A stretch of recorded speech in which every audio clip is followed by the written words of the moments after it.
What up, Paul?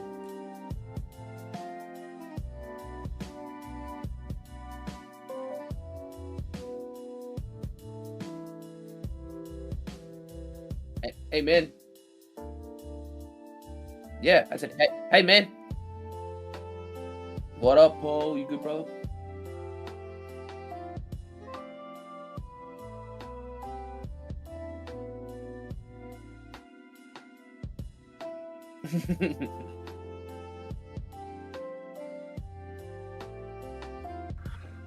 Hey guys, if you are in the stream right now, we're live now. By the way, Colm. I do always. We're always live. We're always live. We are waiting for the stream to from Japan to start, so we'll kind of like transition over once that's all sorted. Let me know in chat, please, if you can actually. If you think the volume is a bit too loud or a bit overwhelming, please let us know. If the sound is all good from your end, and we will be, we'll be back as soon as the stream goes live. Gorm, if you haven't had dinner yet, quickly scoff something down, get some hot cocoa, get a little blanket, and We're Australian, Paul. We like Milo. that's true. My apologies. Yeah, see, that just shows that I don't even have my Australian citizenship, so don't report me there. No, I do. Oh boy. Oh. Yeah, get your Milo. Like, put some more wood onto the fireplace if you're that type of person, and just snuggle in. We're gonna be joining in with the live stream from Japan shortly. So yeah, please let us know if the sound is all good, and I'm just gonna put myself on mute and get a bit of a quick dinner in. We shall be back.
Mic test 1 2 1 2 testing. This is Bulbasaur featuring Gorm.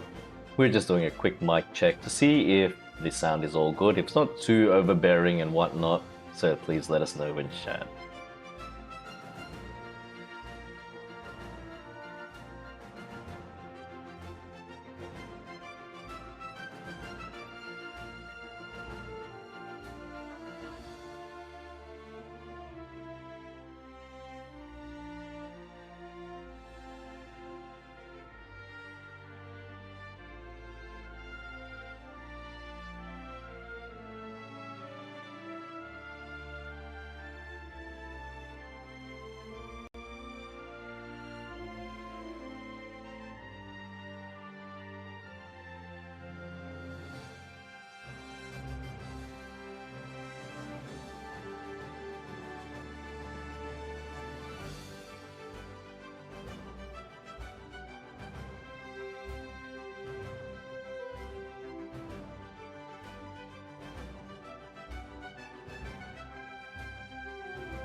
Okay.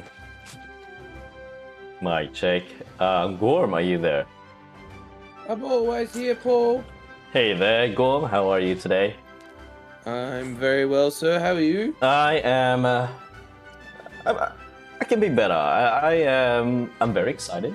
I'm very excited to see the meta that Japan has kind of like, you know, concocted with the whole like, you know, EBO2 and see if the domination of purple and blue Luffy, if it's going to be quite, you know, evident in this meta. But other than that, I am feeling quite warm and snuggly today here at Melbourne.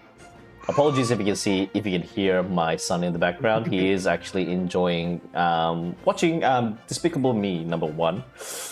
So if you do hear him in the background, I do apologize for that. But other than that, I am nice and warm. Minions! What about you, Gordon? What about you? How are you feeling this evening? Are you like all snuggled up with your Milo, or dare I say, what is it? Nesquik? Ew. Ew. Nesquik, Yeah. the poor man's hot chocolate. Man. In poor hands. No. I've got snuggled up with a dog lying on my lap. We just chilling. We are vibing. Gonna go see some. Is this like our first stream for OP11, Paul, of Japanese OP11? I believe so. This is our first stream together. Yes, Crazy, it is. Man. Looking forward to it. Is there any specific decks or leaders that you're kind of willing to see in this Luffy heavy meta? Well, I think we're going to expect to see stuff much like we've got blue purple Luffy. We're going to see a lot of that. That is the number 1 deck at the moment. We all agree it's the number 1 deck, and we will have to see how OP12 goes, but you know, it's definitely could be worthy of a ban, this deck. Yeah. But there's also other decks such as Lucci. Lucci beats Bello Betty. Bello Betty beats Blue Purple Luffy. And then you know what beats Bello Betty? Lucci. And you know what beats Lucci? That would be Blackbeard. So I'm seeing that little triangle there. And then I hope to see some Spice. I'd love to see a Katakuri. I'd love to see a Kobe as well. That is one leader which I wish was a lot better. Well, we don't know what's going to happen because last time, if you remember, when we did stream in a Japanese event, I believe Red Green Smoker, the only Red Green Smoker in the top 16, took out everyone else and just was undefeated throughout the whole entire tournament. So we don't know what Japan will be, you know, kind of, you know, with all the leaders that they're presenting in this current tournament here at Aichi. I believe we're starting soon. We're actually starting right now. The music's dying down. All right.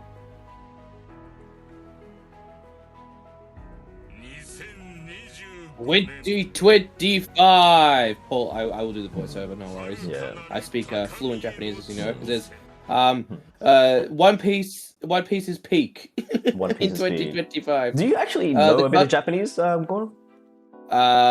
C. Yeah. C. Oh, okay. Yeah. Yes. Por favor, uno margarito. Yes, lots. I can clearly tell. Oh my gosh. Well, with OP12 being all revealed, I truly believe that we might be seeing some cards being revealed from the next set. So Paul, I am it's going to be excited. A quick turnaround. But Paul, before we get into it, should we Yes. say hello to the people in the chat as well? We've got a few yes. homies in there. Like we got Lucky, we got Papa James, a few of the homies. So just shout out to all of them. Thank you very Before much. we get into all this. Yeah, thank you very much for joining into the stream and just like, you know, taking time out of your Saturday evening to join Gorm and I as we commentate the championship for 2025 to 2026 season 1 here at Aichi, Japan. For our Japanese viewers out there, konbanwa, minasan. Watashi wa namae wa Paul Baso desu. Yoroshiku onegai shimasu. And here we have Gorm. So Gorm, what's your... Mate, if we've got Japanese watchers watching us, they're in the wrong stream. Yeah. Oh wow. Well, it's good to see Gavin because when I was watching the 3v3, Gavin wasn't actually present. Yes, I heard he. I thought he got fired or something, but no, Gavin's back. Yes, Gavin does English One Piece content on the English One Piece YouTube page. They actually did they showed off the Shanks v Buggy deck lists, and they did a little battle with those as well. So you know, he's a homie. We love Gavin. Out of all the starter decks that we have that has been revealed, do you think Buggy is number 1 so far? It probably gets the most support so far. I definitely think it helps the most in specifically Buggy Leader. Yes. But you know, we saw the Blackbeard last week, and that got some very nice stuff as well. And you know, Shanks and well, actually, Purple Black looked good. So Shanks is probably the only one that's losing at the moment. Yeah, I was truly. I'm not gonna lie to you. You being a Shanks fanboy, would you say you're a tiny bit disappointed with the reveals of the stud deck? Yeah, I think I was underwhelmed. I just, you know, you see all this new stuff coming out and you hope to see something that you can play in Shanks. And don't get me wrong, I understand Shanks is a strong deck. Yeah. I just wanted a bit more, but it looks like they've used this Shanks starter deck to help other archetypes such as Red Purple Uda. That's correct, yes. Which I'm okay with. Like, I don't have an issue with that, but I would have liked to have seen, like, at least one card that I'd be like, oh, cool, yeah, I'll play 4 of that or something like that. It's interesting how the summoning mechanics of characters these days, it's really would you say it's a bit power creep? Because if you think about, like, you know, with the new Shanks 9 cost, if there's an 8,000 power on the field, it can be cheated out with, was it -3 cost? Correct, -3, so it goes to 6. Yes. It's I don't know. I feel I was very iffy about that. I really want red to be just red, like, but we're seeing this more of a mechanic where similar to Sanji. What is it? Sober Mask. Sober Yeah, Mask. where it's like the minus stuff. Yeah, -3 if you have. There's a specific requirement to have that cost reduction for the summon. We don't know what Bandai has prepared for the near future. However, it's looking quite interesting with the incorporation that they've like. Oh my gosh, we were actually talking about this before, Gorm. With Koala being a top contender for OP12. Correct. Yep. The fact that it has the capabilities to stop, red, purple Luffy, blue, purple Luffy, all those heavy, late game, big monster types of decks. Koala really punishes those decks, and since Koala is in a way having the combination of the two colors, black and yellow, you were disappointed when I kind of mentioned it because it was actually true that that the good old mono blue Nami might make a comeback, and you are very like a strong advocate for hating on that deck. Like you really hate that deck. Yeah, I do hate that deck, Paul. I think we should bring it up every stream that we Yes, I know. Thank you very much. Yes. Oh, we go. So season 1, this is it seems like they're just introducing the generic rules for this specific season. Just gonna so basically up to 9 rounds, top 16. So players will continue to compete in the final. So they had an approximate of 1,180 players who won store qualifying rounds to participate in this specific tournament. Each match is 30-minute limit. Now here we have this is Gorm's dream. This is Gorm's dream manifested into real life, where bed. It's just it's like Gorm's Christmas for you right now. As soon as they, those are winning cards for, English. Yes. I will.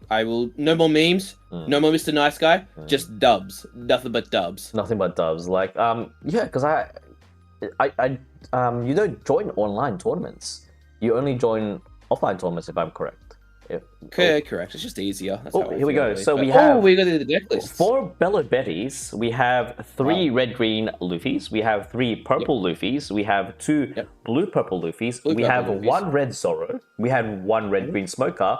Oh, is that what I think it is? It is 1 Nami. Oh. And 1 NL. We have 1 NL. Wow. Okay, Paul, I was gonna say, if you told me this was going to be the spread of the top 16 deck list, I wouldn't have believed you. Yeah, it's like exactly because we automatically assume that purple Luffy is making a comeback. The fact that there's no Luccis, hello. True. No Blackbeards. No Blackbeards. There is. Sorry, Paul. There's 0 black decks in this top 16. That's insane. We can, this wishful thinking where it's like, hopefully at least 1 black deck makes it through with the through the sea of like Luffy's. But the fact that we're seeing an NL, we're seeing a red-green Smoker as it is, and hopefully it's the same player that won the last regional. We have 1 Zoro. He's just rocked up again with the same deck list. He goes, "Oh, there's a new meta out." It's the exact same deck list. But what I find interesting, Gorm, is what sort of deck is that blue-yellow Nami running? Now, there is like the 1-0 build, but is there going to be, has this specific play kind of made a different, archetype of a build that we aren't aware of? Maybe there's a trash build that's been incorporated within this player's deck, or because right now, can I boldly say this? It seems that, no, the Luffys are not the minority.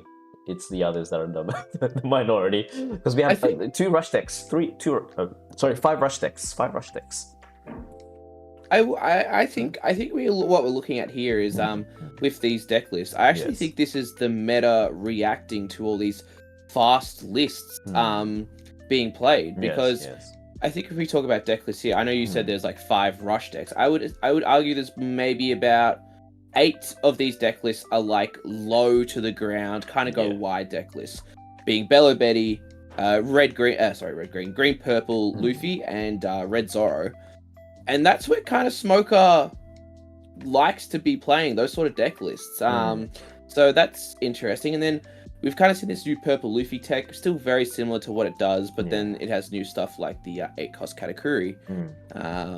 I think they play a bit more of a different package, if I'm not mistaken. But Oh, with the 4 Bella Betties, correct me if I'm wrong, but Bella Betty's build hasn't really changed since OP05. Correct. It's just more the numbers that it hits really messes with blue purple Luffy.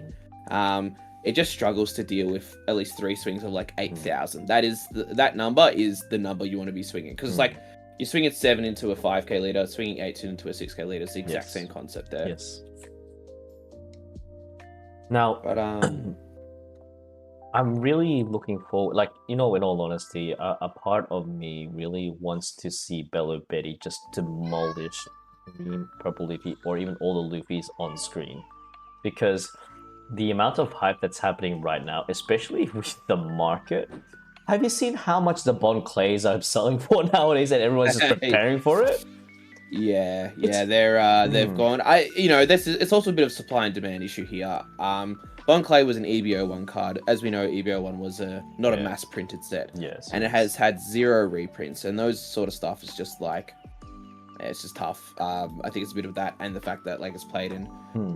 Is Blue Purple going to be the most popular deck? Probably, but like that's the argument there. I was just thinking. I've been giving a lot of like advice in a very joking way. Everyone should sell their Bon Clays now while it's still high, because I have a feeling that PRBO2 is just gonna reprint the crap out of that card, and it's just gonna tank like the way what was that card? The way the like, Queens tanked, the way the 5-cost no, so it was like 4-cost Kuzon was up there. That was like a $20 card before that reprint. I think it's hard to say, because we could say all this, Paul, and then it doesn't get reprinted, and then you're in a really bad pickle. Everyone clip Pulpus Pulpus. That's the only the only thing I would put a flag up to. It's just like PRBI2. We have a lot of wishful thinking, but like, are they going to deliver? Yeah, who knows? We'll never know.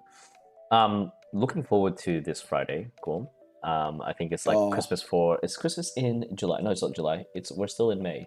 Christmas in May. I don't disagree at all. It's OP11 pre-release coming down on Friday. Very excited because you bought yourself a case. Is that correct? Sure did, Paul. Yeah, me too. 12 boxes of OP12, OP11 goodness.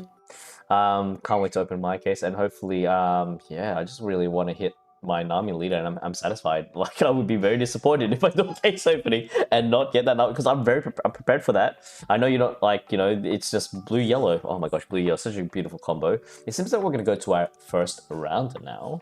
What are our bets? What do you think? I reckon it'll be a Bella Betty against a green-purple Luffy. I'm going to go Bella Betty versus a purple Luffy. Oh, it seems like they're going to do a couple. First we're going to show some 12. Oh, okay. So I think they might be showing all the expensive cards. That Blackbeard looks redonkulous. I think OP12 is like, I think it's been a bit of a... I think we felt like it was going to be a bit of a sleeper set, and it's kind of hit a lot of goals this, I think. I know we'll look at the Blackbeard here, and that card is going to be well sought after.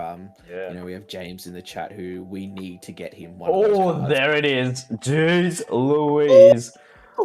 Come on, look at that. Look at the beautiful engraving and just the texture on that card. Shout out to Papa James if you're watching right now. It's kind of apparent. So the ghost, let's just call him ghost rares for the sake of this.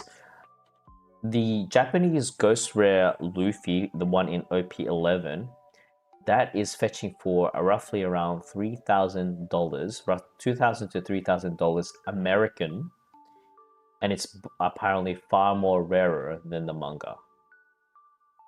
Yeah, that's what I've heard as well. We've also seen there's a few people have actually opened OP11 in English, which obviously is before Street Day, but we've seen a few of those, and I did see the other day a gold Luffy in English go up for 6.5k. Yes, I saw that in that was wow. Yeah, it hasn't been sold. I mean, not that I've seen. So whenever we're talking about pricing, make sure that these are things that have been sold, because you could put up a price for whatever you want for a card, and that card, I could put up a let's say a 10 cost Luffy that a normal alt art for $10 million. Doesn't mean it's 10 million. So always go off the sold listings. That's correct. And I believe they're going to be showing the manga. Oh, there it is. The manga Bonnie. Jeez Louise. I mean, it was a character that we didn't really expect. By the way, spoilers on the bottom left. Don't worry about that. But it looks like the person is Don't say it out loud. don't draw attention to it. That's like the other. If you look at the bottom left, he's covering it on purpose. But yes, that it was a character that we didn't expect to be a manga. Let's just say this out loud.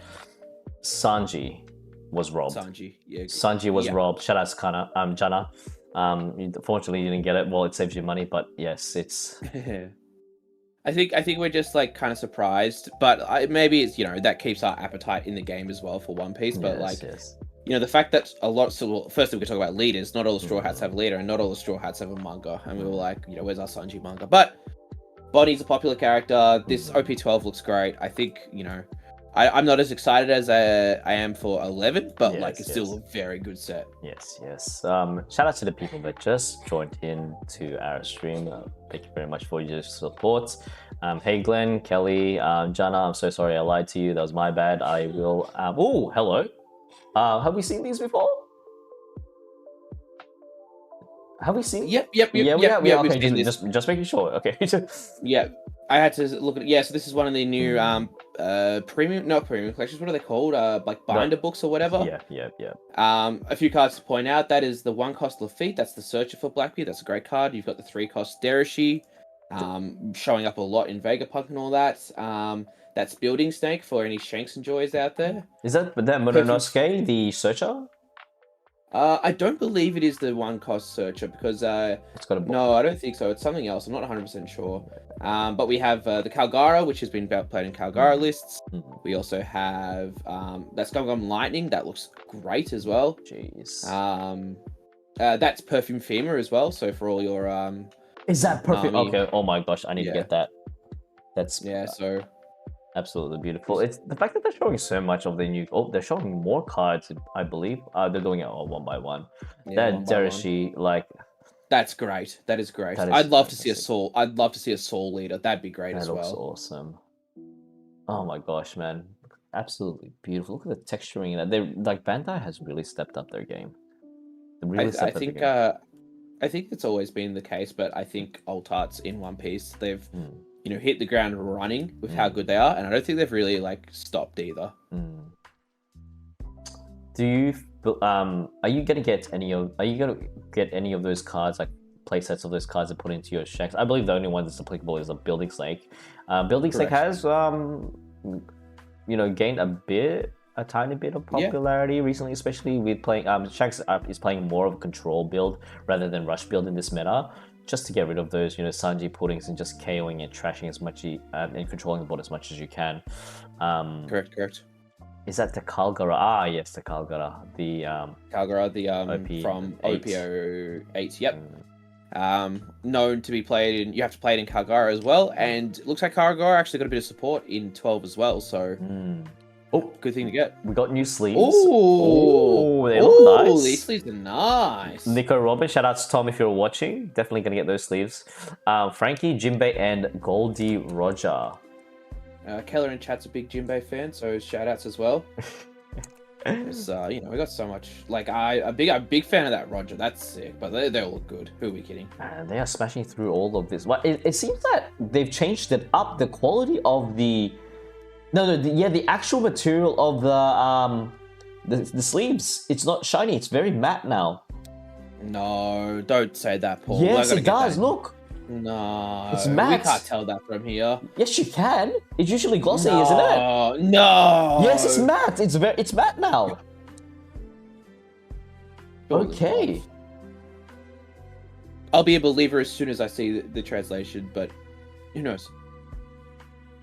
We love our mats, though. Mats are the best way to go. I believe that they've done all of the Straw Hats now. for those specific card sleeves? Is there a Brook one? I don't think it's a Brook one. There's no Brook one yet. Oh yeah, see, Fenrir even says, "Are those matte sleeves?" I'm telling you, they're matte sleeves. I feel that they are. Could be. Because I'm gonna look at my sleeves now from Bandai. They're also shiny, and so that's why I always recommend people get yourselves what you should always have over sleeves. You should always have over sleeves. Over sleeves if you're using Bandai sleeves. Agreed. Okay. Next, are they going to show more product? Oh, I just want to get straight into the game. Oh, and is this the Nami mat? Oh, we're going to see the Usopp leader. Oh my gosh. Nami, Matt with God Usopp. What a combo. That's just one of the greatest things. I do hope that if they stepped up their game in regards to the card sleeves, did they stitch it around the edge, please? No, they haven't. It's still a playmat that you can get from Macca's. Oh man. I mean, it's a great playmat. Don't get me wrong. Matter of fact, yeah. I was gonna say this spread's one of the best spreads that Oda's done in a long time. Oh, 100%. Little fun fact with this, Oda did a time lapse of him drawing the new manga cover. It was go somewhere. All of a sudden, he just erases it and just draws Nami. Such a classic Oda thing to do. That is by far one of my favorite manga covers in One Piece. Hopefully they do some original art reproductions of, and put them in a frame. It'll look so nice. I believe we're going to see the Usopp leader now. God, Usopp. Oh my god. There he is. I feel that the one and only. That should have been the AA. That should have been the alternate art for OP10. Agreed, but they know what the people want, so put it with a mat. You're going to sell a lot of that mat. And Usopp. Unfortunately, it is a bit late though. We have not seen a lot of Usopp in this EBO 2 or 11 meta. Yeah, I feel like it was very similar to the treatment that Rebecca got for OP4, where it was like, oh cool, only was in the spotlight for a short amount of time, and then it just got buried by other leaders. But with rotation, who knows? Usopp might come back. Well, we'll see how we go. And that's that's one of the arguments for rotation. Man, okay. I feel like last time we did one of these streams, we were like, we're gonna see so much new stuff. I think we'll have to wait and see, but who knows if we get any spoilers today? But nonetheless, we get to see some awesome gameplay. It's gonna be a quite of a lengthy stream today, so I believe that they're gonna leave all the nice juicy reveals at the near the end. So the fact that they're going through all of the product and all of the chase cards for OP12, I just have a little inkling that they will have a little bit of a teaser for OP13 or even PRBO2. We'll see how we go. Speaking of OP12, thank goodness we're getting a bit of financial breathing space between OP11 and OP12, because OP12, have you seen the alternate art? Oh my goodness. Like, alt arts are great. The SPs, you just don't think they could do much better, and then they drop one of those and you're like, oh yeah, that Bandai still knows what they're doing. Absolutely, like chef's kiss. I don't know how Bandai can, kind of up their game after that. It's just set after set, banger after banger, draining our wallets to the point that we got to take out a second mortgage. Don't do that. Don't do that. Rethink your life decisions. We got to sell our children. We got to sell our kidneys. We got to get cardboard. Are we gonna get reveals of the other starter decks? Yamato, Bonnie? I'd be surprised, but who knows? Oh my God. We've had all the reveals in English so far, except for that one magazine, but who knows? See how we go. I'm getting a bit too excited. I'm very curious to see what Yamato has to offer. Just going to... Okay. SNOP12 is amazing. Agreed. Yeah, every single one of them is amazing. I just don't, we had consistent reveals of the past two side decks. Seem weird for them to just go, here's Bonnie and Yamato, but two decks I know people are excited for. Yamato, I don't know if it needs support, but like, it probably does need support to get to that tier 1 Yes. area. And then, Bonnie's been good, but has kind of left in this Now, Yep, so we got the Shanks ones. yeah, for the people that don't know what Shanks does at home, basically a 9-drop. If your opponent controls a original character that has a character that has 8,000 power, original power, this card can be played for -3 the cost, so you can play it for 6 instead of 9. And is it on play? I'm pretty sure. On play, if your leader is a red hair pirate leader or film, get plus 2,000 for the till the end of your opponent's next turn. And Uta is basically similar to Shanks, but you have to have a 10,000 power, original 10,000 power character on the field, and it becomes -4 cost, so it becomes only a 2-cost blocker, 2,000 power, and yeah, it's basically just a generic blocker. However, I feel that this is more... Has 2k counter as well. However, I do believe that this is suited more for Uta rather than Shanks, because as you may have realized at the bottom, its typing is film, not film red. Only. Yeah, film only. There is also I did hear a bit of discussion about this card. It's kind of that power level of where it is hard for stuff like a Usapachi or a few of these things that get rid of those like easy blockers. Yeah. But yes, agree. It is just film. Yeah. So we have Ben Beckman, and we have Luffy and Yasop. Ben Beckman, I'm trying to remember what it does. Ben Beckman is trash a card from your hand, KO one of your opponent's characters with 4,000 or less. And Yasop. Yasop is Nami, starter deck Nami. Give your leader +1 don. Leader character +1 don. Rested? Might be rested, yeah. Yeah. Oh my gosh. Look at that. I mean, okay. Cool, you're releasing the starter decks and the art looks fantastic, but I think we all know what leader art we're going to be using for Shanks if you are playing Shanks. There's 2nd anniversary Japanese ones. I thought you were going to talk about the PSA one, Paul. Oh, no, not the PSA video. No, definitely not the one I'm going to be selling you. No way, no.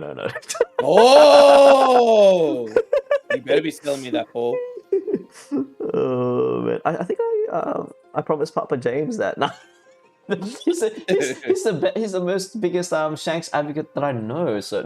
Dude, you're so right, man. You're so right. All right, I'm sorry. Here we have Crocodile and Mihawk, as well as that 4-cost buggy. Just trying to find what it does again. So that 4-cost buggy is the active main. Discard 1 card and send this character to the trash. If your leader is buggy, play up to 1 6-cost or lower cross-guild type character from your hand. Then we have the Mihawk. I'm just trying to find it. I swear the person I'm following, he usually posts this sort of stuff. There it is, yes. And then we have Mihawk over here. Basically, draw 2 cards on play, draw 2 cards, trash 1 from your hand, then play up to 1 cross-guild type character card with a 4-cost or less from your hand. And once per turn, if your cross-guild type character would be removed from the field by your opponent's effect, you may trash 1 card from your hand instead. Have you seen this deck in play, by the way? Go on. Buggy? Yes. No, not really, to be honest. There's not much buggies going around nowadays. Definitely didn't have that sort of, stuff it needed, unfortunately. But yeah, these cards look like there's a lot of buggy support here. So, that means could be good, could be very good. Now, correct me if I'm wrong. That 7-drop buggy that was originally from the pre-release promo, it's in this deck as well. Sure is. Is that only your opponents can't attack with a 4-cost or less? Or is it... I think it's all 4 costs or less. And that's why it justifies for every single card it's a +1 or more, because there's a lot of 4-cost cards in Buggy. Yep.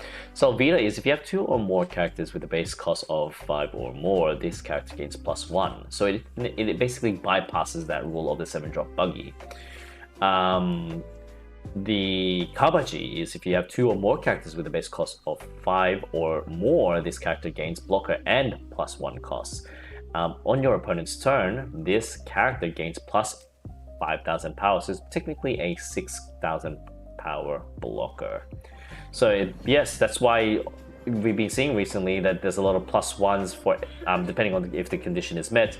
It's to bypass that 7 cost buggy that basically doesn't allow any 3 cost or 4 cost characters to attack. So it makes a lot of sense. Also, kind of interesting the way they have made these archetypes, especially for the buggy deck.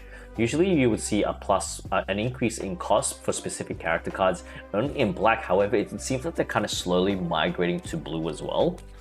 And vice versa with the red cards. We're seeing a lot of the archetypes of summoning when it comes to their cost reduction if the certain requirements fulfilled. So like similar to Sober Mask, minus 3 costs if you have 2 or less Don lower than your opponents. It's basically the same thing. And also it does fulfill yes, that is correct. It also fulfills the 10 cost buggy requirement. Of course, it just keeps buggy on field. Yeah, straight up, very good. Now, let's see. What else are they going to reveal today? It seems like they're smashing through all of the product announcements now, and going to be focusing on the games later on. Hello, Angelo. Welcome to the crew. Thank you very much for supporting and subscribing to the channel. Thank you very much for that. What up, Bungie? All the homies are out tonight. What's better than a Saturday night, cold Saturday night? Who needs to be going out to the club? Who needs to be, getting crunk? Just come watch some. Just come to watch some One Piece. Hey there, Watson. So if you didn't know today, so myself, Watson, Tom, and Zach, we decided to fill Forum Emperors today. Very interesting game. I will be editing that, so if you're looking forward to episode 2, that will be out shortly. Gorm, when are you gonna ever join an episode? Mate, next one. I need to make a bigger and better effort. Yeah. I did feel bad. That's okay. It is what it is. But you said, Dad. But you said. I went out to get some cigarettes and I never came home. Those were some good cigarettes. Oh my gosh! Don't smoke, kids. Bad for your health. Bad for your lungs. They're very bad for you. Only when you've had 2 or 3 beers is it okay to smoke. That's life advice with Gorm. Oh man. Gorm. Yeah, Gorm. Alright. That's why I don't have any kids, but here we are. Oh my gosh. Ooh, I can see that on their sheet. They're showing up. They've got all the products all lined up. I feel like there's a couple. Okay. Please, Kevin, let us get straight into the games, please, sir. Give us some games or give us some more reveals that we haven't seen before. I see that there was a pattern because they did what is it? Black, purple Luffy, and then the Teach starter deck. So that was I think they might reveal the next 2 and last starter decks within the within next week. Seems that they're going for a next week Friday, Paul. Oh my gosh, next week Friday. And also for the people that are watching, TAC Games is also hosting 2 online regionals on Saturday and Sunday. So not sure if that's going to be streamed. Not sure if I will be commentating or Gorm will be commentating that. We will have to ask still. I don't know. We'll see how we go. This might be our big break. And we're up to our first game, Gorm! Let's go! Let's watch some OP11. Yes! Yes! Nami, baby! Is there any reason you're so excited, Paul? No reason in particular. I am a big fanboy of Nami as a character. If you must know, in real life, I am married and I do have a life. So thank you very much for all the assumptions.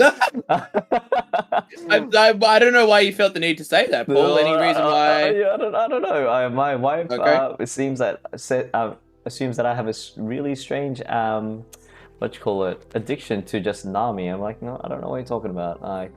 Well, look, it's what they say about your better half, Paul. It is true when it comes to you and Yvonne. That is very true. That is very true. Now, I do want to see what sort of opponent is our fellow Nami player going to be versing. I mean, who's going to be a Bella Betty? Ooh, it's the one Zoro. Now, this is kind of, I feel like Nami has the advantage here. Reason being is because if you don't know what Nami does, if you attach one Don onto her and during your opponent's turn, if the opponent decides to swing, during your counter phase, you can actually sack one card from your hand and it becomes 7,000 power throughout the whole entire turn. Throughout the whole entire turn of your opponent. So basically, Zoro has to do quite of a Don investment in order to swing into Nami. Mind you, Nami does have a secondary ability where you need to if any life card is taken from the life pile from either opponent or yourself. If you have 7 cards or less, you get to draw a card. So the amount of hand resources that Nami can have is quite intimidating, especially for a Zoro player. Now, I do see that Zoro player has Diablo Jambe in his deck, and I haven't seen Diablo Jambe being played for a couple of sets now. They kind of got rid of it, didn't they? Yeah, because I remember I was versing you. You had the Sanji, the new starter deck Sanji from starter deck 21, has more value due to the fact of being a 2k counter, and the fact that you can just give it has to be a straw hat, does it? Straw hat with 6,000 power or more, correct. So maybe not as good in Zoro because Zoro is a bit more low to the ground, but in other decks it has that flexibility of just being able to be a 2k or a way to get through blockers, which a lot of decks do play. We can see that this Zoro is going for the Zoro deck package. If you're not familiar with that term, Zoro is a terminology that we use here when Zoro stuffs. Paul, yes. Paul, sorry, I don't mean to interrupt, but do you see those cards on the Nami side? Are those Whitebeard Star Deck Whitebeard cards? Get out! Was it? They looked way too black. What? There you go, Paul. There's some new tech for you. Okay, so with that Odin, that is definitely from the Whitebeard starter deck. Correct me if I'm wrong, but the active main is if this character were to if a character were to be removed, I'm pretty sure you just trash one card and it can't be removed from the field at all as long as you trash one card. Correct me if I'm wrong. But we do see the what's his name? Not Vista. Is it Vista? Yeah, it's Vista. We see the Vista is Vista? Yeah, 1-cost blocker, I believe. I'm not sure if it is. Can you just quickly bring that up for me, kind sir? Oh, we see Kid Killer. I'm going for the very generic Zoro build. Now the question is who won the coin flip? Because ideally, yes. So as you can see here, the Zoro player isn't familiar with the Nami matchup. I honestly think the Nami has the upper hand in this situation due to the fact that it can boost itself up to 7k, and the Don investment that you need to attach to all of your characters, it's like, maximum 6k. So this is first round, Angie. This is the first round of the regional here at Aichi, and we shall begin. So Nami going first, goes for the is that a blocker? Is that correct? Blocker, correct. Yeah, yep, blocker. Just a 1-cost blocker. Yep. 1-cost blocker. Nami's these days, they generally use 2 types of packages when it comes to constructing their deck, either going for the Whitebeard package or going for the Wano package. But as we can see here, so you have seen the Whitebeard package before? I have. It's won some store regionals, qualifiers in Japan. Now, I'm trying to still wrap my head around it. We do see that on the 8 Don play, he can play the 8-cost kid. I'm assuming that he'll be running probably 3 or 2 of those, 2 minimum. If he's playing 4, kind of, I don't think that a lot of Namis play 4 nowadays. I may be wrong, don't quote me on that. So on his 3rd Don play, he goes for the swing, gets himself a chopper. Nami doesn't have any removal. Are you familiar with the with this matchup, Core? No, not at all. I have not seen enough Nami, I I understand how Zoro works, and it still looks like they're looking like they're using their normal package of, you know, just go wide with all your chopper animals and so on and so forth, which got a little bit of support with the EBO2 chopper. But yeah, no, Nami, like I understand the idea of Nami, but I have not seen this Whitebeard list at all. So that's why as soon as I saw those cards, I was like very intrigued. Now, a great move from our Nami player playing Nojiko. Nojiko has made a comeback. Not a comeback, has been more dominant in this meta because Nojiko wasn't as played that much in the original Nami decks, but now it's made a comeback due to the fact that you can actually combo a Nojiko with a Jozu, so you just constantly bounce back 5 costs or less, and it is a big advantage for our Nami player because Zoro doesn't run that many high cost bodies in his deck. We can also see that our Nami player has pulled himself a Red Rock on the right hand side. So Paul, with the idea of playing Nojiko with Jozu, is that why you're playing that Whitebeard package to try and hit your Jozus as well? Because I assume I'm pretty sure the Whitebeard package has searches correct in blue, correct? That is correct, yes. So that's maybe I would be surprised that if he is playing Jozu in this meta, because Jozu actually isn't played as much anymore with Nami decks. Oh, so Nojiko's just not even bounced with him at all. Yes, that is correct. Yes. Okay. What is this chopper? I'm not familiar with this EVO2 chopper. So it's a Don times 2. If you put 2 Don to it, I do believe it gives itself plus 1,000 power for your opponent's turn. But let me just pull it up quickly. I do see. Oh, what does he have here? Is that the 1 cost? It's the new 1 cost manga event card. I'm pretty sure that is the Doflamingo one. So it's 1 cost. If you have an option on your active main, you get to rest 3 Don. It's a Luffy one, the Red Hawk one. Rest 3 Don, and you can KO a 5 cost or less. I'm pretty sure I'm correct on that one. I think there's a life, something to do with life as well. Yeah. It's like a life aspect to it. Hang on, pulling that up as well. And also, so many cards from so many different sets. And also, if you do have so the Nami trigger pops off, gets himself a card. There's that pudding. Oh my gosh, that's gonna come very handy because as we can see here, so pudding actually played a minimum of 2 off. He decides to use the Hiyori, and puts himself. I think you will need to put a trigger because it fulfills the requirements of the trigger for Ukiku, since our Zoro player is now on 3 life. Just, gets hit on purpose, gets himself a Ukiku on the board, free body, and an onslaught of swings will come into the Zoro's way in the next turn. So yeah, that the what is the manga event? The not Red Hawk, Red Hawk. You need to be both players' life needs to be 5 or more as well for it to KO something. You rest 3 Don, so I think it's a 4 cost. It's essentially think of it as 4 cost. If both opponents have 5 more life, then KO a 5 cost. And then that EB chopper, if you put 2 Don on it, it has plus 2,000 for your opponent's turn. Yes. And then on play, give your leader or another character a Don. Now, he has 4 Don left available. He will be forced to use the Nami ability due to the fact there's already Don attached to it, bunks it up to 7. Now that chopper is a 3 cost 5, so it's already on 7 as it is, so a minimum of 2 cards he needs to counter out of. It's just, I feel like the Nami is just, it's strong against swarm decks. Yeah. Don't disagree with that. Feels like it has the tools to be able to hold on and just be able to get cards, get the value needed to outlast a one of these go wide decks. Yes. With 3 Don available, he does have an option to. He's gonna swing. He has to swing 7. Oh, seems like he's dropped the card. Oh, Judge. Hello. Okay, it's that Kid Killer.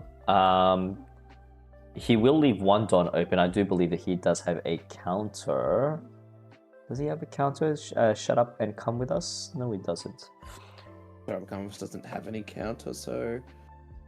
No, it doesn't look like he's got nothing, so... Just gonna do some maths and see what he can do. Is he going to use the leader ability? I think it's going to be a wise move if he does, because he does have to worry about a potential. He doesn't want to go down to 2 life. That Kid Killer is going to be doing quite a bit of damage. And the amount of removal that our Luffy player, I mean our Nami player has is quite limited. The only removal that I can see is obviously Grab Blade, 2 of Grab Blades usually, a Red Rock, the 8-cost Luffy Rush, he gets to bounce back a 4-cost or less back into the owner's hand and attach 1 Rested Dawn onto your character or leader. We do see a Zeus, so that Zeus card is from OP11, which I can't wait to get my hands on. Trash 1 life, on play, trash 1 life, KO at 5 costs. I mean, trash, get 1 life, put into your hand, and KO at 5 costs or less. Is any reason why they don't hold it in their hand? Yes, it's because 1, it helps the commentators gather that information, and also it helps the viewer to understand what sort of cards and potential strategies that the players can, can choose. And also, I guess it's also, there's a lot of players tend to get fidgety, so I guess it's a way to kind of cater to that as well. Plays the 1-cost Nami, gets himself 5 cards, top, gets it. Let's see, what is it? Does he whiff? No. Oh. I do see a Shut Up and Come With Us. Sanji. I think I saw a Chopper. Yep, 2 Choppers. 2 chops. Needs to get some stuff going. I feel like he's got the board there, but it feels like Nami's in a pretty good spot. Still has that blocker up. Still has gonna start having that Kiku swings as well. Like just a lot of value as well. I think the Nami player did lose the dice roll. The reason why is because on your 7 Dom play, you actually can't play much. The only thing that he can do in this situation is, putting, reduce his hand size, and then start swinging for board. Right. He does have a blocker there still, the Vista. Goes for a 7. He hasn't used his... Has he used his leader ability yet? Assume so, because there's so many swings that have gone up to 7, but maybe I'm wrong. Yes, he does. Yeah, that's right. He has used it because he used 2k counter. It goes up to 9. Now it's got to 7. Our friend over here is quite of a pickle. He does have another Kiku. He could possibly use the... Oh no, he used the Hiyori already. Oh, there we go. Mulligan all that, mates. Yeah, enjoy. Get a new... It's the classic, how many cards you got in your hand? 7? No, mate, you got 5. Get him out of here. Very BM. Very BM. I love blue. So good. Every time, as long as you're playing pudding, you must make sure that you are asking how many cards are in your opponent's hand before you play the pudding. I truly believe that pudding becoming a 4 of is going to be the norm, because green purple Luffy, blue purple Luffy, the hand size just gets quite large, and it does come in quite clutch if you decide to shuffle things around, bring it down to 5 cards from 14. No one's complaining.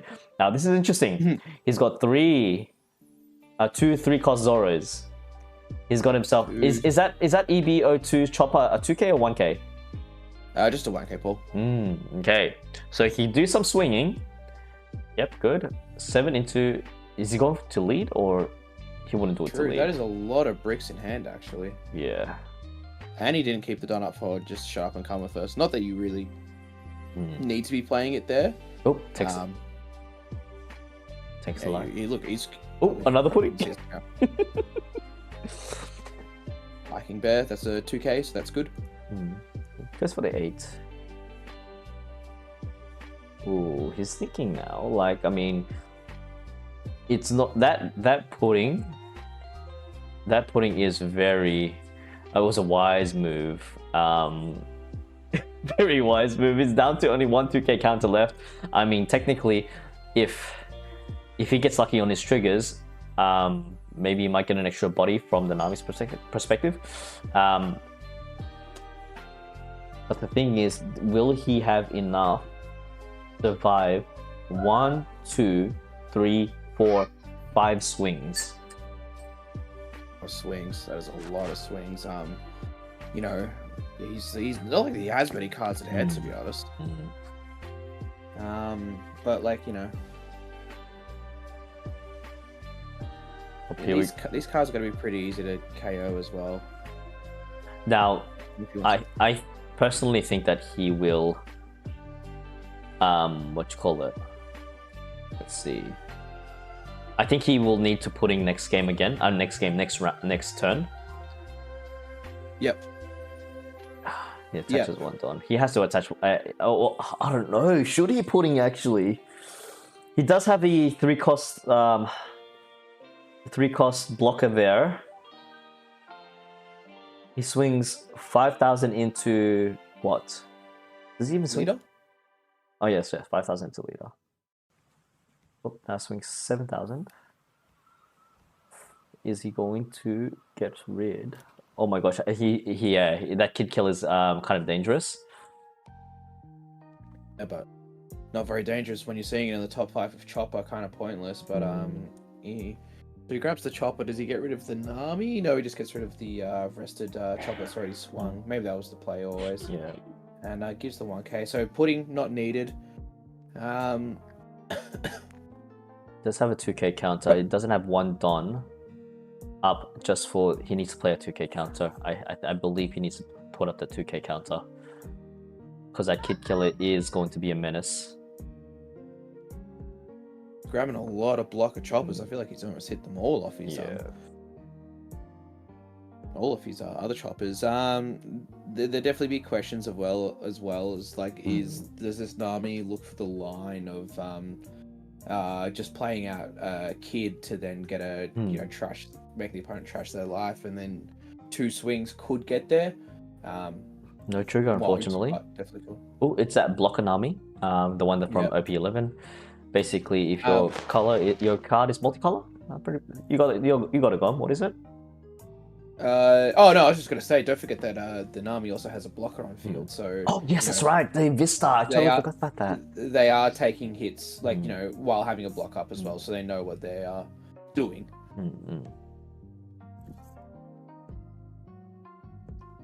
Very peculiar situation that our Zoro plays in right now. Is he willing to? Oh, it's 2-2, 2-2-1. He has to attach one more Dawn onto the Zoro. Probably can play. Yeah, he has to attach. Unless he goes for the Zoro swing, the Rush Zoro, which I highly doubt. So he can put another one on his leader, then he can use Rush Zoro for another 7, keeping a block up. That's 2 7s that, and Nami's a constant 7 this turn, correct, Paul? That is correct, yes. Yeah, okay. So, that means that you just need 1k to not get games, so then does... Oh my gosh, I don't think you attack the Kiku either, because I think the Kiku's just going to heal. It's kind of scary in this... Yeah, sorry, go on. No, I was going to say, I agree, it's just like, it's scary. And does he keep up the 1 Don to... If he needs a blocker, he can just shut up and come with us into maybe another blocker. Chop's going to be aggressive, but we'll see. So, he just goes for the Nami. I'd be interested to see what he's searching for. Is it a whiff? Oh, it might be. Okay, no, never mind. No. I'm going to say. I think that was the only card he could take, though. So it's close to a whiff. Maybe he's just playing that Nami to was looking for a 2k. Maybe he thinks, I just need some counter power up as well. Or does he bait? If there's this 2 Dons 3 Dons kind of pointless, yeah? What are you meant to value for 3? I don't know. What can he swing with it? So he has a potential of 3 swings. He will be on 9 Don, however, attaching, he will be able to counter it out of it.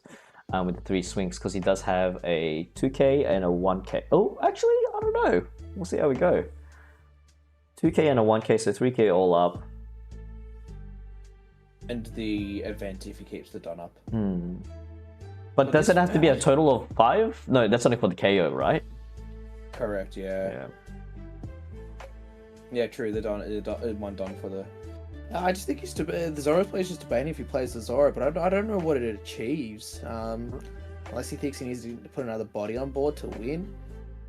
I don't think it would, yeah, that would be a very interesting choice due to the fact that one, the only body, wiping out the Kiku is going to give the Nami player a bit of life, but he can't even swing into the leader due to the fact that it's being 7,000 power right now. Too true, and that's like half the issue. It's just like they just don't have as much value when your leader's just sitting at 7. You know, this is like we're seeing the effect of these new starter deck cards already, just in Nami. Imagine if Nami was like green, then it got like the Beppo Law, and it's totally stop. Swings. But yeah, he just plays out the Zoro, and does he just pass? Oh. Do you reckon? Or do you just swing it? Yeah, swing it though, Kiku. Yeah, swing at the Kiku. I think is he worried about dying though? Maybe not. What, you only have 3 good swings with Nami, and that's the Kiku, the pudding. Well, good swings is a stretch, but like Kiku pudding Nami. Like he's never dead on board unless shenanigans. Which, 8 Chaos Kid can be that shenanigan, but we'll see. Oh my gosh, man! I think he needs to go for board at this point. The Nami player needs to go board. He does. I think. Please remember that you have a blocker as well, Nami. This Zoro can only swing at the Kiku. There's just 0 point of you just can't swing to Nami. Do you think he's stuffed up? Do you think it was a misplay? Because he just realized that, Yeah, I don't think it's a misplay. I think he's just debating what to do with it. By the way, this is a stream first. This is the first time I've ever seen a Zoro take a bit of time finishing their turn. Whoa. About that. Yeah. Anyway. Okay, swing 60 to the Kiku. Will he block? No, he takes it. Okay. Gets 1 life. Very interesting choice. Kind of concerned actually. For the Nami player? Yeah. Oh, what does he have? So don't forget he's got the Nami blocker, which does let him draw some cards. He's got 2 Nami blockers actually. 2 Nami blockers. Is that the play? Just double Nami blocker, and don't forget, pudding's like get rid of cards in the field. Okay. Alright. Is he going to save it? Are you being that greedy? Oh. Okay.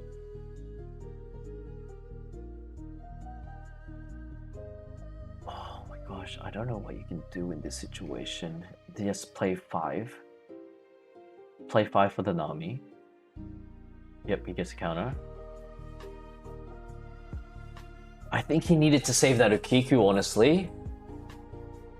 It's a bit greedy getting the extra swing 6. Okay, yep. I think he thinks also the Zoro might just be running out of gas as well. Oh, and there's trash. If we look at the Zoro's hand, he has 3 cards. Like that's it. That's not great. And then Kid end effect, so draws. Oh. And trashes one. That actually works out to his favor. He does have an 8 cost Luffy there, but what will he trash? Don't tell me he'll trash the a 2K counter. I think he's gonna trash the. Oh, the event. Hawk. Yeah, the Red Hawk. Okay, event, cool. Yep. Oh my gosh, this is so nerve-wracking. So what? This Zoro needs 4 swings to hit, while being a 7K as well. Like. And he can defend 3 attacks from it. So 5 swings. Is there a rush? No, there isn't. Yeah. He's got 4. Yeah, he's got 4K worth. 3 cards worth of counter. So at least 3 counters. So that's 3 swings. Takes 1, blocks 1, still has 1 life up. I just don't see that.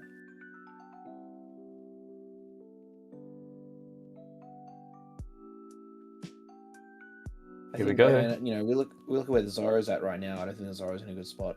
I think it's tough. Now let's. What do you? Oh, there's a rush. Yeah, they come out rested though. So. Oh, okay.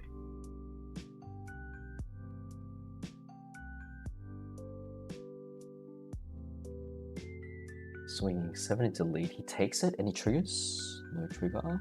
Another 2k counter. That's very good. That's very good.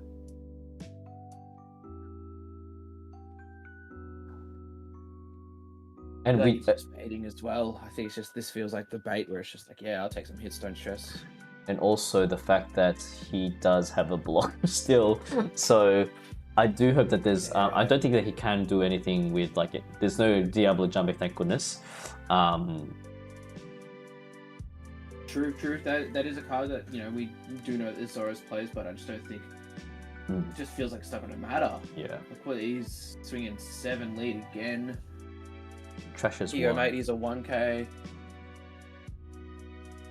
Again, still has a blocker on field as well, Paul. Yeah, I think Vista hasn't gone anywhere. And regardless whether he counters out a bird, the Zoro has to attach probably, I don't know, let's just say an extra 3 Dawn on top of his leader to swing for 9, but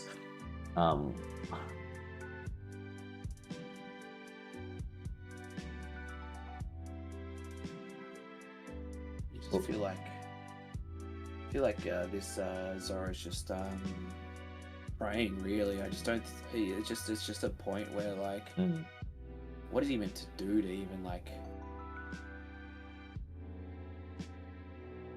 I just, I don't see a way out. I don't think you see a way out, Paul, unless he stalls for one more turn. Look, the other option is he can go for there's no way. The other option is he can go leave a blocker open.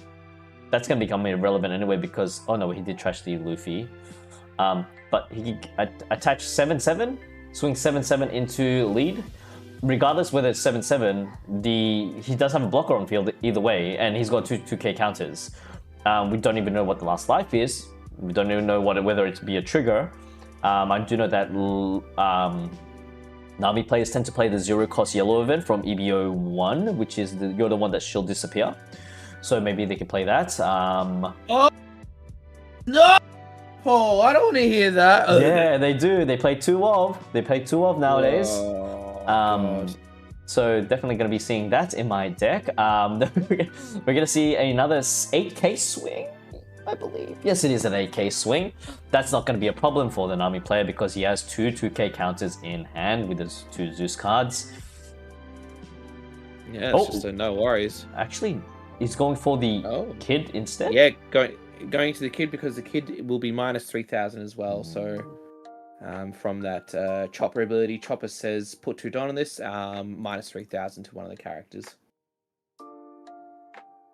But we just need to see what looks like Zoro's kind of seeing that like this Nami's counter out a lot of stuff, probably still has more counter in hand time to get rid of some cards on board, and that's probably what this Rush Zoro is going to do. So he's going to go 6 Force and then Rush Zoro, swing another 6 into the kid and he gives another 2k. Yeah, quick. Alright, Mr. Nami player, please wrap it up. We have 9 into lead, and then lastly 15 into lead. GG, well played. That's what I like to see, baby. So nice and quick. Not biased at all. Congratulations to our Nami player. Definitely curious to see the Nami deck that you will be posting up on Twitter soon. Is that what you expected it to be, Gong? As boring as I thought? Yeah, absolutely. No, man. It wasn't looking good for the Zoro. As soon as it saw the matchup, I knew the Nami had it in the bag. I mean, it's very interesting. Yellow and blue is always a great combination of colors. Now with that one Rush deck gone, I do wish that we do see all 4 Belly Betty. Progress through. Man, you're crazy. Yeah, well, this is the thing. Bella Betty is a massive counter to Nami. You're swinging 7, 8. It's ridiculous. I hate it. We do also. I want to see if there's a bit of spice with the green purple Luffys and the blue purple Luffys. However, I feel like they're the generic, generic builds that we often see on Twitter and all the other top top deck results from One Piece game, trading card game meta. Okay, so it seems like we're gonna get a couple of more reveals, or actually no, we might be going on break soon. Yep, we are. It's one of the two. It's one of the two. So we will be back shortly, ladies and gents. A quick reminder: make sure you stretch, keep yourself hydrated, drink some water, and or even refill your mug with that delicious Milo, Nestle Milo, sponsored by. There you go. There you go. Not a sponsorship, but Nope. Give us free stuff. We will be back shortly. Free stuff, please.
Sweet. There we go. Welcome back, everyone.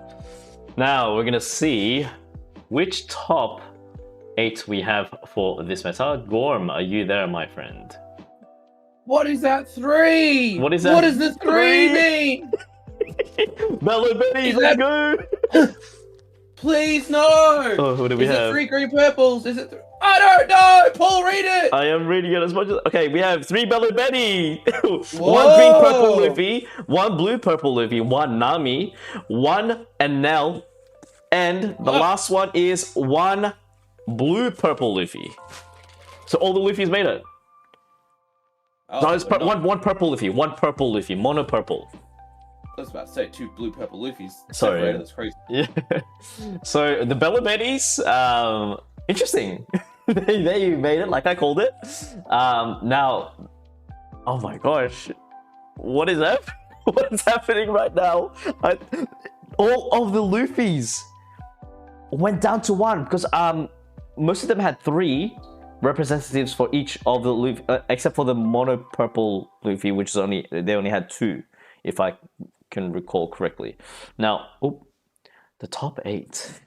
Very interesting. What are we going to see in the top 8?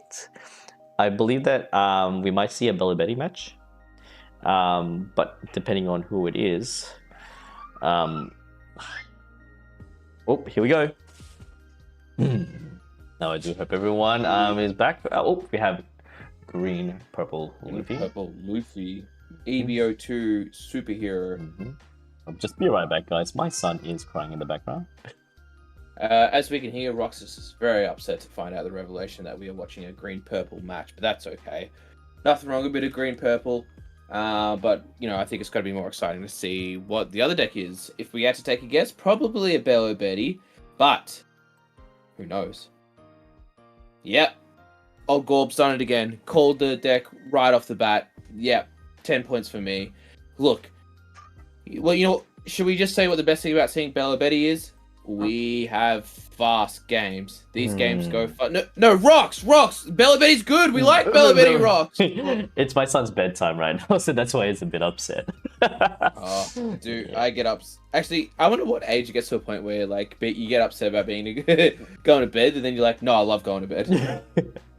Now, we've seen this matchup. I haven't seen it personally in real life, and I haven't seen a Bello Betty beat a green purple Luffy.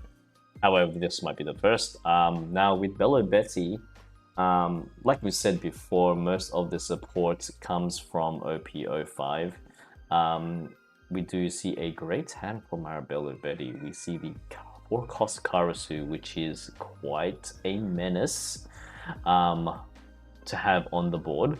Karasu is just one of those cards that makes Bello Betty that much better. And on top of that, I believe it's a strong counter for green purple Leafy, because like with green purple Leafy activating its ability going up to plus an extra 1000 power until your opponent's next turn, that becomes nullified.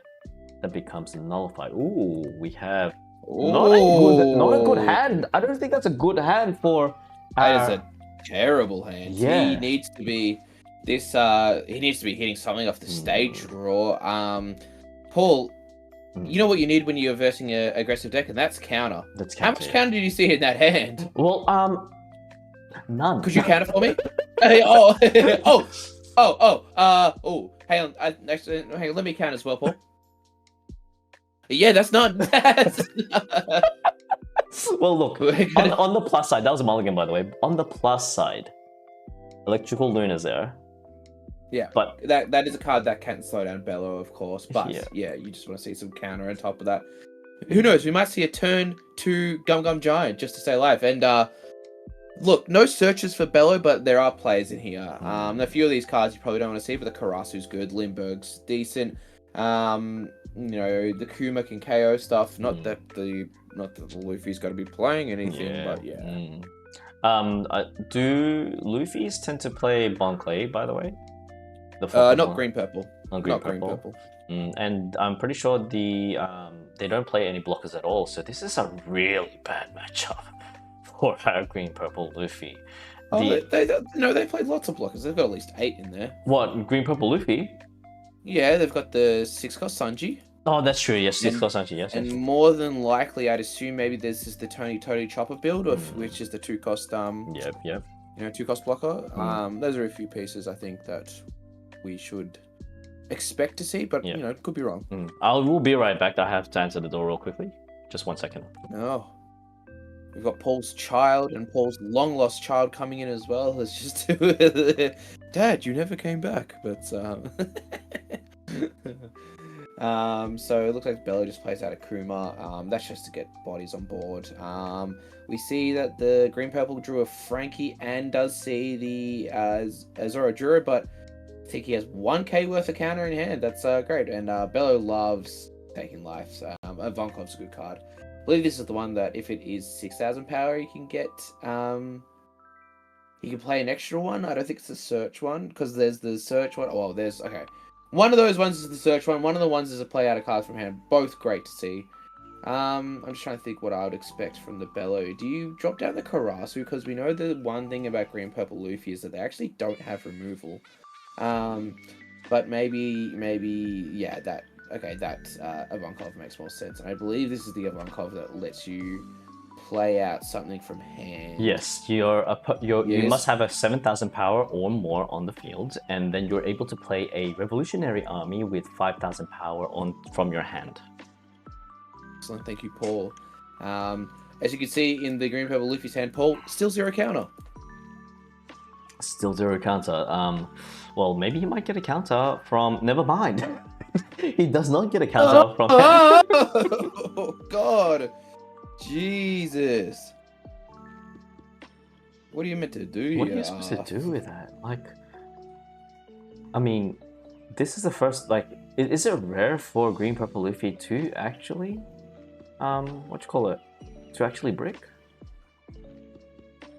It's just a bad combination. Alright, we're gonna go 5,000 into lead. Be a 5,000 to lead, just nice and simple. And don't show your hand too quickly, but you want another Luffy? We'll give you another Luffy, and we're gonna see another draw. And what's that? Oh, what's that? It's a stage. I think this is gonna be record timing. This green purple is seen 1k worth of counter, Paul. And you know what's funny? The fact that he's sitting there is like, what? Look, is this where he just... Okay, hear me out, Paul. This Bello could win next turn. He can. Like, I mean, because he's going to swing 5, and this he's going to be like, I take that. Like, because obviously the Zoro Juro is here. You probably want to see a Sanji Pudding. Oh, there's a Sanji. That's at least one 2k. That's at least 2k, yeah.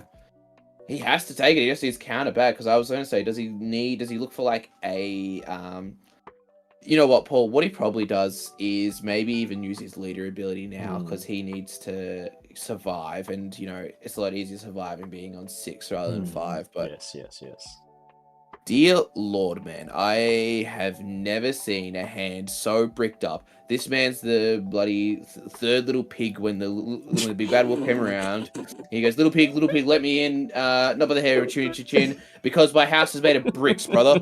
You know what's coming in with this bad boy. Stop it. This thing's packed to the rafters. Bloody, it doesn't matter, man. No counters for days, but you know, just a 6k at the leader. No worries. Chuck a little 2. Oh my gosh. You know what would be hilarious though, if this Luffy manages to turn it around, but that's not happening until like, you know, for another 1,000 years. You know, is it gonna be trigger at Lindbergh? Oh, never mind. It's an extra body on the field. Oh no. That's what's scary about versing Betty. I hate versing Betty because it's like, if I hit you, I'm going to... It's going to be another person on the board. Oh, never mind. What does he draw? What does he roll? What is it?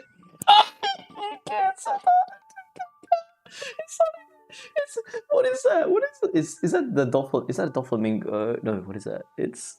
Is that the Zoro? This is Zoro, the new OP 12? Is that OP 12?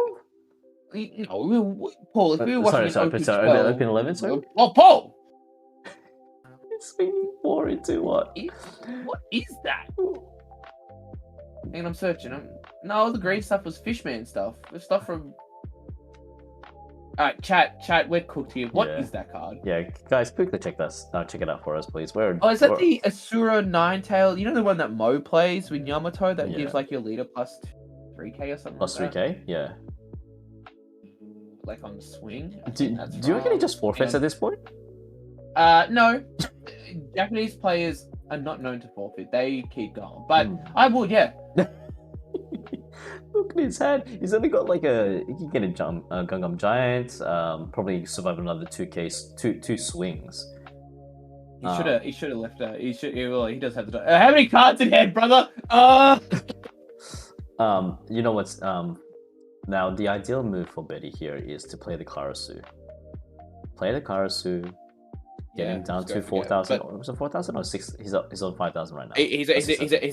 Yeah. He's at 6, so go down to 5. But I think he's just asked how many cards at hand, brother, and he goes, "Oh, I got about 9," and he's just like, "Oh, how much counter do you have there?" We're sitting up here in the bleachers, just laugh at this man for having the brickest house, and it's just like, he's probably thinking, "Oh my god, how many 2Ks does he have?" You know what's gonna happen? He's gonna swing 5 of his leader, and the guy's gonna be like, "Yeah, take that," and he's just gonna be like, "What's happening here?" It's like he cut it precisely.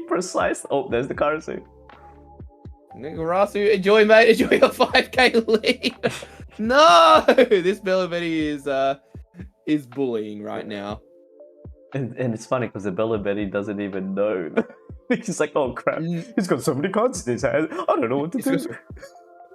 Paul, hear me out. Is there going to be a point where this green purple's just going to have to gum out one of these hits just to survive? If he does gum one of the hits, it's going to be a massive tell of what he has in his hand. Yeah, I mean, he needs to start cycling as well, though. He just so he minuses 3k the Zoro, so that means the he gets KO'd by the Lindbergh. Yeah. Yep. Oh, and that's a 7. I assume he trashed a card. That's a big tell. That is such a big tell. Swings. Oh, he got some counter out of life. It's a good start. Swings. So what's this? Another 8. Yeah. So 8. Yeah, let me think about that, man. Look at him. He's like, Yes. They zoom into his hands. He's like, they already put lemon and freaking like, oh look, that's a big tell. That is a huge tell. All right. Yeah, I'll gum that, mate. Yeah, okay. What the hell? This guy's just like, what? And you know what's funny? You know how much Don he'll have next turn?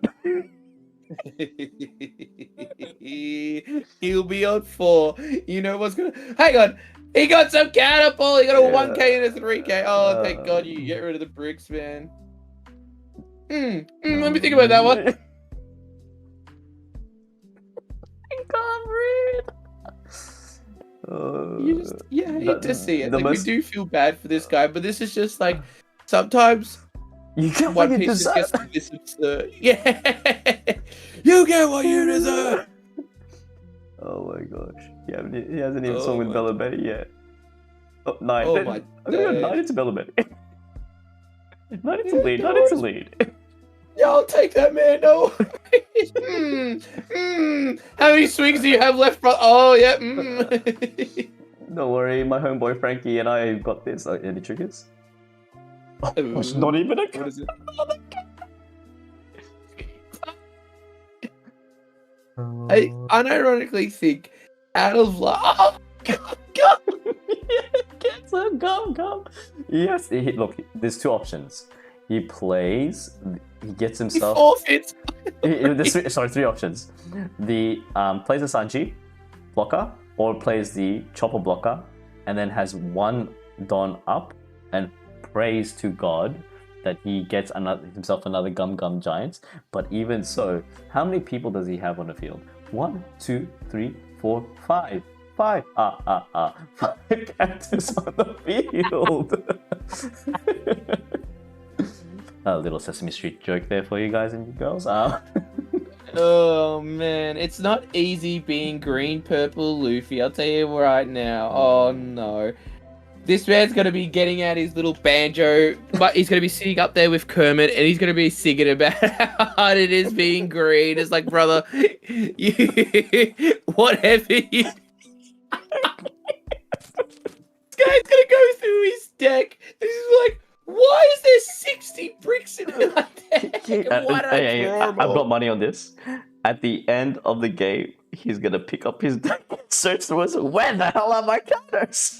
He's gonna go through the bottom of the deck. Oh, damn, where are all my 2Ks? It's like, we're gonna see. And I know we've been laughing a lot, Paul. This has been very silly. He hasn't seen a single Sunji pudding either. Like, this. Who said green purple was good? but, What are you working out, mate? You have 4 dollars. what is he gonna play the Zoro and hopefully get himself a 2K counter? But imagine if he plays it, he gets himself a brick. I know we're laughing. I know it's bad, but like, you know, we're gonna be sitting here laughing here like the 2 Muppets in the bleachers, and then you know what's gonna happen? Green Purple's gonna win, and we're just gonna be like, I didn't see that coming. Oh my gosh, is he gonna play the electric? So the electrical Luna, it freezes all 7 costs or less. Yeah. Oh, cool. Yeah. So the Bella Betty has to do a no-brainer and just swing all he's done. What's that? All he's done with his leader? What's that? Like bloody. He can get up to 6 and maybe play a chopper though. Is that the idea? Yeah, he can do a chopper if he wants to. Okay, he's got 3. What are you Counter out of that one. No worries. Yeah, he'll have to play the chopper. That or well, see, these are his options. I honestly think that he could have done left, keep 2 Don open, and play the blocker. Yeah. I don't think even that's gonna matter. I tell you why, because of the Lindbergh. What's that? Oh, true, the Lindbergh. Mm. But Luna will stop the Lindbergh from swinging. So he probably, I think what you have to do is, yeah, Luffy leader effect -2 of your Don, get 2 active, get up to 6, play your chopper to get a Don, and then just go from there and just pray and hope that, you know, that 3 swings doesn't do it for you. But oh man, it's Joven. But do you actually want to swing at face hoping that there's gonna be a trigger? Like it's scary. It's a scary situation for Bill. Oh, it comes out of it. Yeah, true. Does he want to? But I think he has to. No, here we go. Bluffing with 2 Don. Yeah. Oh, he doesn't even play the chopper. He just leaves 2 Don. This man crazy. I guess he's got a gum. I get you know. Oh, we actually totally forgot about the Karasu that was on. Oh no, I remember the Karasu. So this lead is gonna go down to 5. And then what? He just. Okay, cool. Here you go, bud. Is it a 6? 6 into 5. Did he trash a card? Oh, he trashed a card as well. So it's way more than. Yeah. Way more. It's what 9 into 5. 9 into 5. Okay, this is where it needs to come in clutch. What are you going to do? Okay, does a giant. That's the giant. Yep, there we go. Trashes. Oh, goes down to 1 Don. Interesting. Okay. And that is GG. There's the searcher that we've been looking for. The searcher found itself, but that's not really going to matter now. And that's the counter. And swings with the koala. Yep. Yes, oh, there we go. And then bada bing, bada boom. 2 and 1. Go search through your deck. Search through your deck, please. Search through your deck. That was a demolish. Oh my god! What a. Look at the guy smiling. He's probably like laughing. He's like, "What the hell? What did I witness?" Wait, where's this guy's counter, man? Oh my Look, gosh! respect to the green purple. He tried. He looked for any little thing that he could find, and then yeah. You got to deal with the cards you've been dealt, but not in that situation. That's where you throw the deck out and say, "I'm never playing green purple ever again. This deck sucks. What am I doing?" Oh man, it's unfortunate that it was publicized through all of our viewers and that have just joined us. Thank you very much for joining in the stream. If you don't know who I am, my name is Paul Basor, and here we have my lovely co-commentator, my wingman, Gorm Basor. What? Oh, whoa! I don't think I've got the Bulbasaur going yet. You know, when I marry into the family, sure, but like, you've got a sister yet? No. Oh, sorry. No, I don't, unfortunately. Yes, unfortunately, he's right. Now, they will be showing new cards. Far out. What? How do you know that? They'll be showing, they're going to reveal the other cards that they're from the starter decks. So they're going to break it down. I have a big assumption, I have a good feeling that they're going to be releasing and revealing the cards from Yamato and Bonnie deck. So, Bonnie is... Do you really? Yep. Okay. So, they're going to reveal Luffy and Blackbeard, since they already revealed Shanks and Buggy. But I'm pretty sure they're going to be... I think it might be Yamato and Bonnie. Now, Gorm, you will need to take this away because I need to do some content creating. Oh, never mind. It's Black Purple Luffy. And look at that Robin. Absolutely beautiful. Yeah. Wait, I don't think we're getting... I no way we're getting the other two tonight. We will be, because that was top 3, top 8, yep. And then we have a top 4. So after top 4 battle, there'll be the grand final, so there'll be a break in between there. So, I mean, sequentially, maybe we're seeing 2 starter decks. So we'll see the last 2 starter decks, Bonnie and Yamato, being revealed tonight. I don't know. I trust the Paul of the Saws. This man knows One Piece. This man knows One Piece. For the people that don't know what's the One Piece is, it's an anime. It's a manga. Yes. What these 2 characters, these 2 cards do, I'm just gonna quickly go and scroll down and check my sources. Here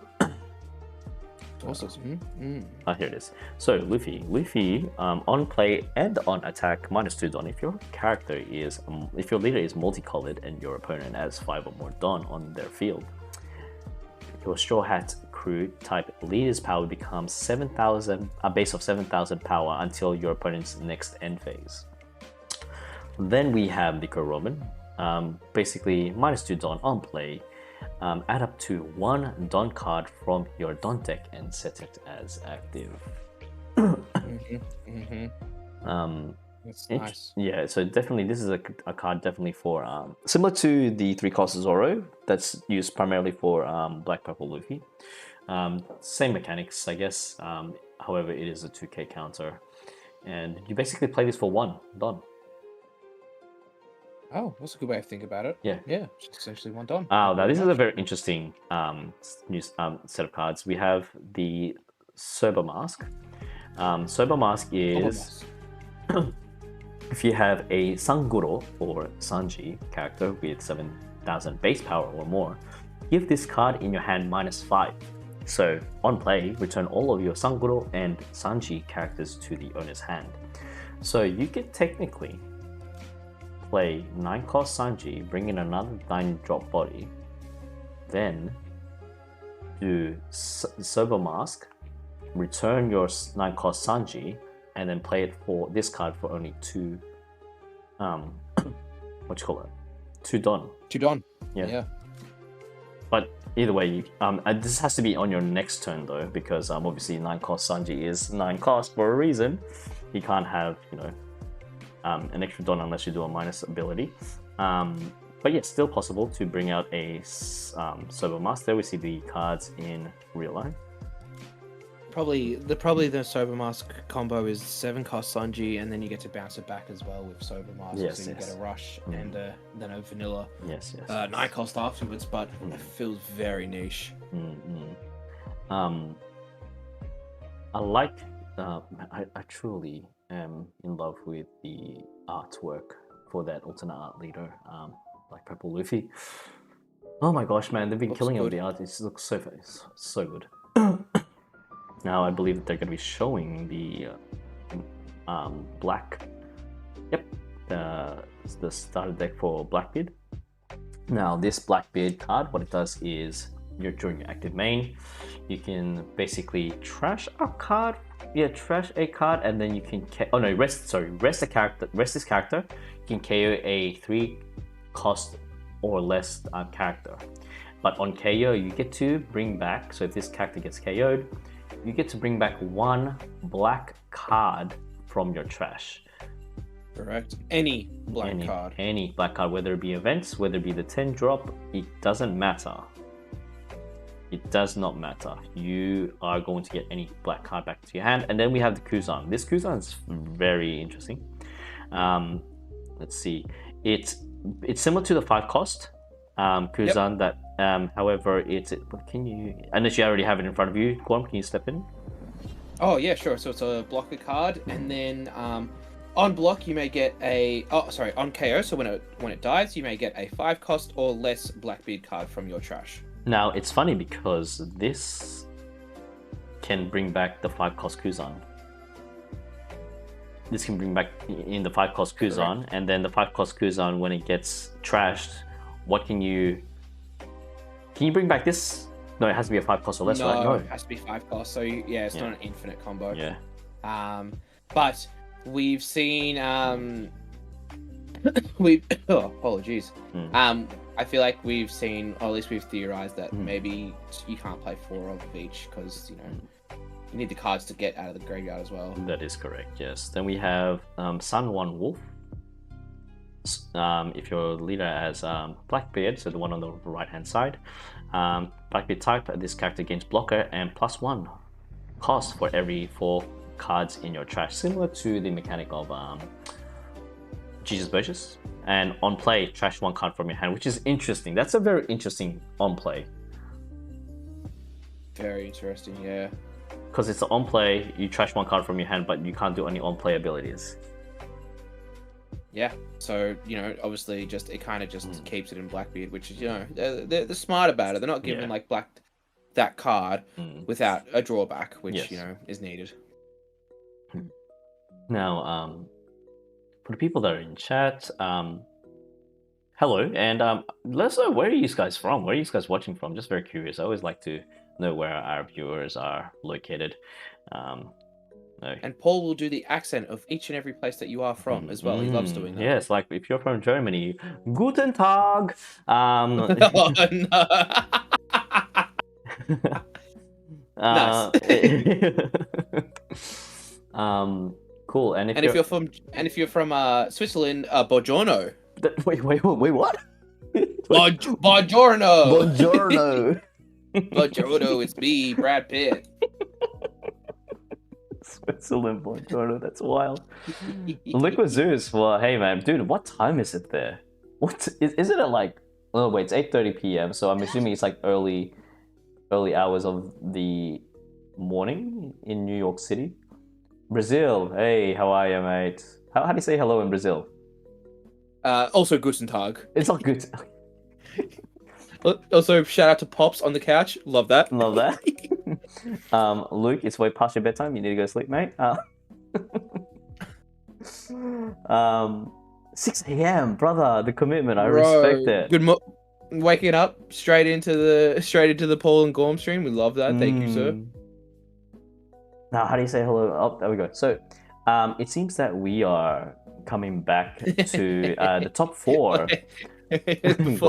Don't segue out yet. You gotta do. Go ahead. Pretty sure you can pull over. You gotta do your Brisbane accent. How's the Brisbane accent go? Does it go? Oh mate, you gotta. Crikey, bloody.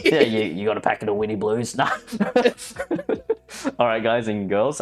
We will be back shortly with our top 4. Dude, please make sure you. Man, dude. You haven't slept yet. Get some sleep, brother. What is it? Bom dia.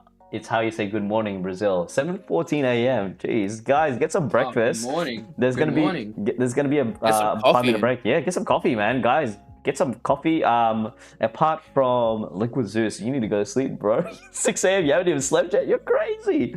Man's doing a double all-nighter, man. He's staying up. Don't even stress about it. Yeah, love the commitment. Love the support. We'll be back shortly after this break for top 4 in Japan Aichi Regional. Paul loves to segue. I'm going to stick around and talk to you guys. Dude, Brian's from New York as well. What's going on, Brian? How are you, brother? Also, 6 a.m. Dude, what's with everyone in New York getting up at like 6 a.m. just to watch some One Piece? Like, is that a thing that New Yorkers do? That's the thing you guys rock up like, morning everyone! Time for some One Piece stream watching, jump on. I mean, like, you know, it's kind of hard as well to get some content. Like, I feel like Japan's championship content is always good. So, you know, welcome to the stream, dudes. Welcome.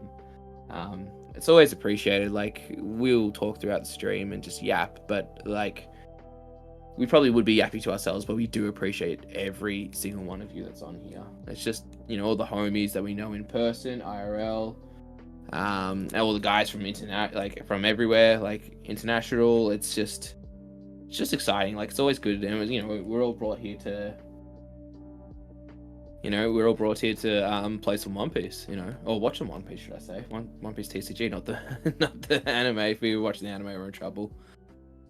Liquid, what are you thinking of? What do you think of playing, bro? What decks do you have, man? Give us a rundown. I'd love to hear what you're thinking, what you're cooking up. Because obviously we also have OP11 just around the corner as well. Like, if people wanna build up a deck, it's just going to be not for long. It's like 2 proper weeks before 11 comes out, because it's on the 6th, but pre-release as well is kind of like that unofficial start of everyone playing OP11 decks.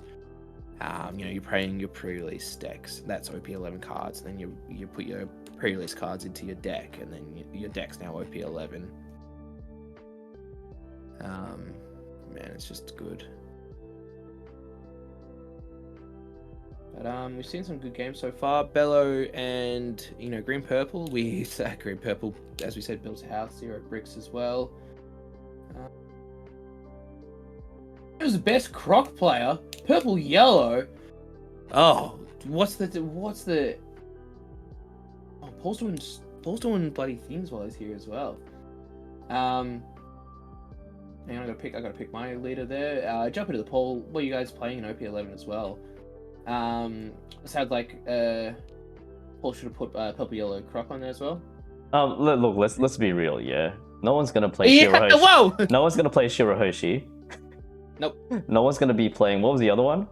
Katakuri. No one's gonna play Katakuri. So who's gonna play Katakuri? Who's gonna play Katakuri? Wouldn't you rather just play Pudding at that point? Nah. Katakuri. Because Katakuri's all about that top deck stuff. Yeah, but actually you get one plus 1,000, extra 1,000 just to get, if you get it correct. Can you imagine if you have really poor memory? You're like, well, you look at the top one immediately and you're like, oh, I've forgotten that one.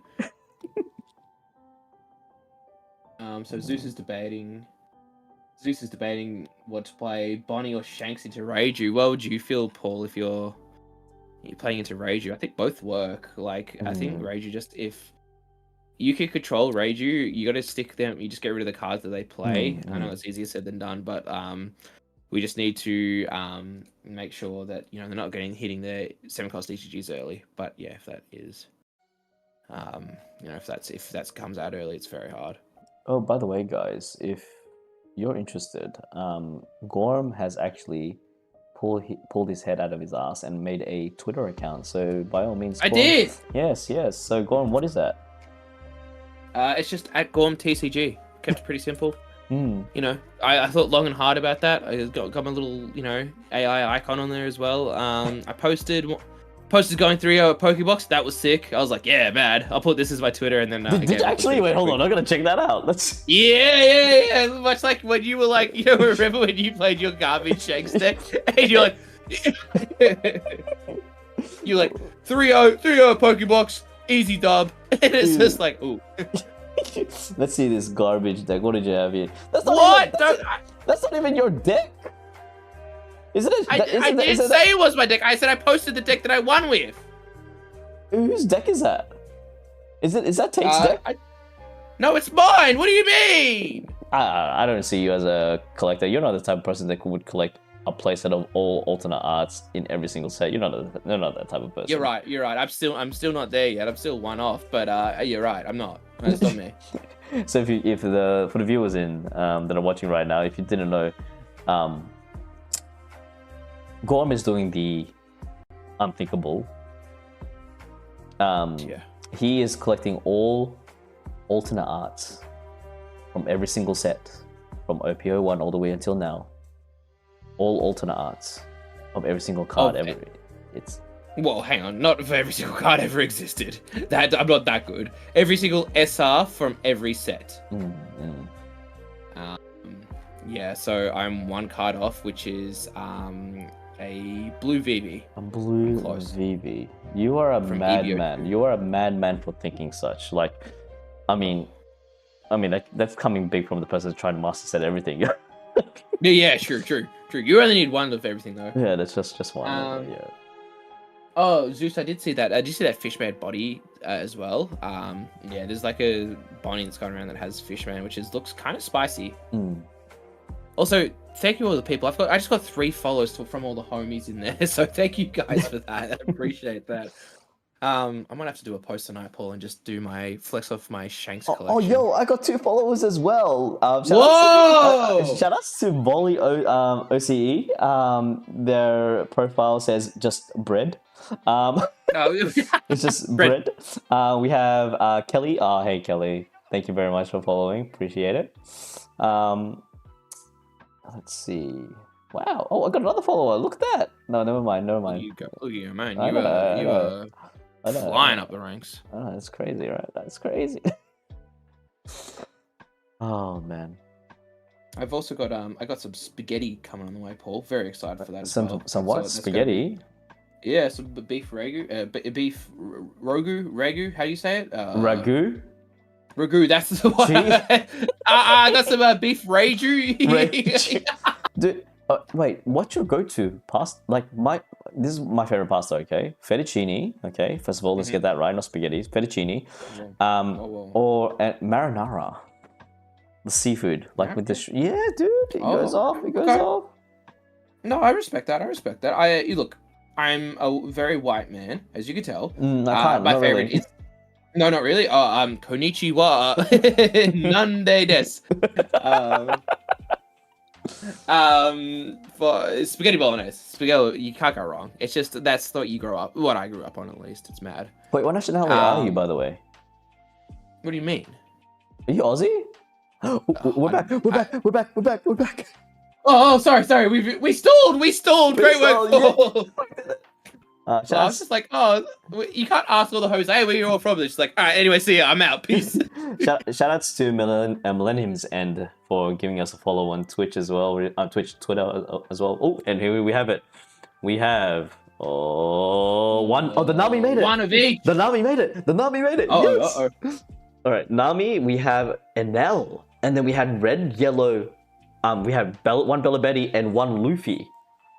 Which Luffy is that? Blue. That is blue purple Luffy. That is. This is interesting. I'm so excited. This is so diverse. I love it. Oh my god. Very diverse. Like, I know we said before, but like we never expected to rock up and have only one blue purple in the top 4. And also, in addition to that, shout outs to our black players in the top 4. Never mind. Don't worry about it. We look. If we're gonna shout out the players in our top 4, let's shout out the players in the top 16. Hey. Oh, Paul. This guy's I know, right? Shout outs to the Blackbeard players that meant not mine. Didn't even make it to the top 64. Maybe they do indeed need a starter deck to help them out. Yeah. Well, we're gonna find out how effective those starter decks are going to be. Quite shortly, actually, on Friday they're going to be released. Next Friday, 2 weeks from now. So this Friday or next Friday? Next Friday. When OP11 comes out, like officially releases, legal, that is when we get the starter decks as well. Okay. Is that your man, Paul? Yeah, that's my bad. That's my bad. It's Japanese Paul. It's Japanese Paul. Dude, he has Papa James on his t-shirt as well. Papa James, get off there, man. It's a Papa James on his Jesse. Yes, of course. You know what's funny? Look at the shirt. It says Perky. That's definitely both of them then. Either or. Look at the guys, the hat on the Papa J. It's P for Papa J. So Pops. It's P for Pops. Ooh, and now, okay, this is a matchup that I don't expect seeing or even have the slightest clue of how it's going to turn out. But I think as a generic strategy against an L, and for the people that are watching at home, feel bored, don't swing until you have big bodies on the field. That's all you got to do. I've learned that the It's hard hard way. though. It's Yeah. hard. It doesn't necessarily always work though. You can feel the body, but then they just they are still putting pressure on you, the NL, and it does allow their Yamatos to pop big stuff as well. So it actually is a bit of a balance as well. Because if you don't swing it to a NL, they're like, oh, I'll play my 9 cost Yamato. You see that 8 cost you just played? I'll pop that. And you're like, oh, I made a mistake by not swinging it to the NL. It's hard. It's hard. Because the NL won't swing back. The NL gets way too much value by not swinging back. But interesting matchup, Paul. Nami wants to trash life. And then NL wants to... With Enel's ability, it doesn't. Even if it's a life that's trash, it still heals, doesn't it? That is correct. Yes. Yeah, it does. Yeah. Regardless whether trash or taken from life, it will heal no matter what, unless you're playing Blackbeard, and negating that ability. Oh, what a card! Okay. And that's why we need more Blackbeards in the meta.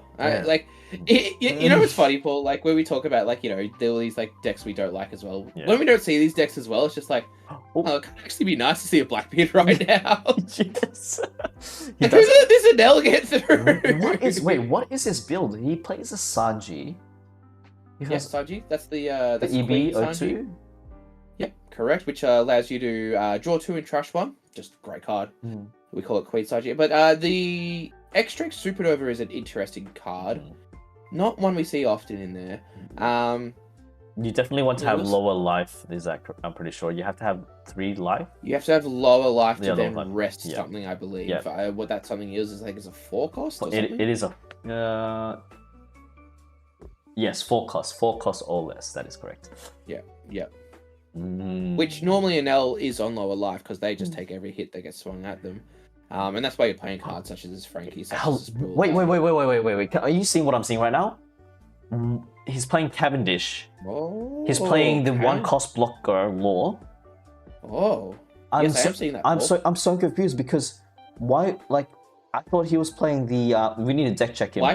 The Whitebeard. The Whitebeard package. Yeah, the Whitebeard Vista blocker, but it seems like he's got a 4. But what? What is he playing, like a 4/4 split, or is he just playing like one of each 1 cost blocker as well? Who knows? Yeah, because that's so strange. Like, it's not. Well, I guess you don't want to. You can't even have it. You can't. It's not even searchable. Sorry. This is a very interesting Nami deck if I've ever seen one. Now we're gonna go. Okay, cool. So it seems like Nami has won the dice roll, going in second, which is much likely preferred. There is the 2. You can go for 2 blockers if you want to. No, it decides to attach 1 Don, which is a very wise move. I mean, it's going to basically, prevent any 5k swings going through. With 3 Don, can't do much apart from going 8 into lead, takes life. And since he has 7 cards or less, he gets to draw a card, and there's 2 Ioris that you can set up your possible trigger cards. He does need to see probably a play Cavendish if he wants to. He can swing, and he decides to use the leader. No, we can also see Paul. He has 2 NLs in the NL hand, and that's one of the new cards as well from EB02. Just gets through. Oh, sorry. Apologies. Okay. It gets through odd play stuff, so that's like one of the new techs that NL got as well, and it's a very spicy card. Now, the ideal card that our Nami player needs to see right now is a pudding, because as you can see, he has 2 Yamatos ready for that end game. He has 2 of those 10-drop NLs. Having a pudding in this situation is actually quite ideal. Like, if he's running 4 of, and especially having that Cavendish on the field right now, can easily siphon through what he needs. Just siphon through his deck. Gives himself a 3-cost blocker, and we have a red rock. Okay, will be good later on, but not what you're looking for right now. But he does have this Cavendish on board, and this will allow him to start backlink through his hand. Because Cavendish, I believe, is a draw 2 trash 1 as well. That is correct. Yes, draw 2 trash 1. Yep, and that's almost like the Sanji, but it's on when swing as well. It's like the blue version of the Sanji, blue version of the Queen. Oh. And these we're kind of looking at it here, Paul. These 1-cost blockers will protect this Cavendish quite well. It is, but I honestly would actually put in I would swing first rather than adding a 1-cost blocker, because you're versing an L. You don't know what sort of triggers that you're gonna that's gonna come up from life. Very risky move from the Nami player. He's gonna now. Sorry. I was just gonna say, I don't think NL's play many triggers that KO stuff anymore. I can't even think of one that they could be playing unless it was like a damned punk, and I don't think that. I think NL's have kind of gone away from that like life triggers. Oh, maybe a Nami, but even here, a Nami is kind of like it's still got to go with the Cavendish anyway. So no. I mean, I hear you. Like, it is the correct play to be leaving this blocker till last, but you know, I don't think maybe he just knows the deck list or knows what NLs are playing nowadays. Is that 2 Blackbeards? Sorry, I had the exact same question. Was that 2 Blackbeards? Oh my gosh! What is this list? Okay, 2 Blackbeards, which is understandable. I get it. You're trying to set up. I'm assuming that he's going to be playing 9-cost Sanji in this deck. You can use it to set up your cards, you know, but actually, no, I don't understand this deck at all. Because because if you have two on the field, you need to at least use one of the Dawn to attach 2 rested Dawn onto the. Okay. Oh, what's happening here? So he had the trigger for Frankie, and is drawing a card as well. So we're just letting that resolve and then playing the black. All right. Okay. I guess the question here is, the question is, why do you play that Blackbeard? Originally you want to set up, set up a top deck to play the 9-cost Sanji. Right. Which is Would this list be playing it? I don't know anymore with this list. These Japanese. But doesn't Blackbeard only put rested Dawn on your leader as well? It does only put. That's what I'm saying. So you can't Sanji into it. Yeah, exactly. That's what I'm saying. I don't understand why he has I mean, the only possible option would be like, you know, play cards and then attach 2 rested Dawn onto it. But that's about it.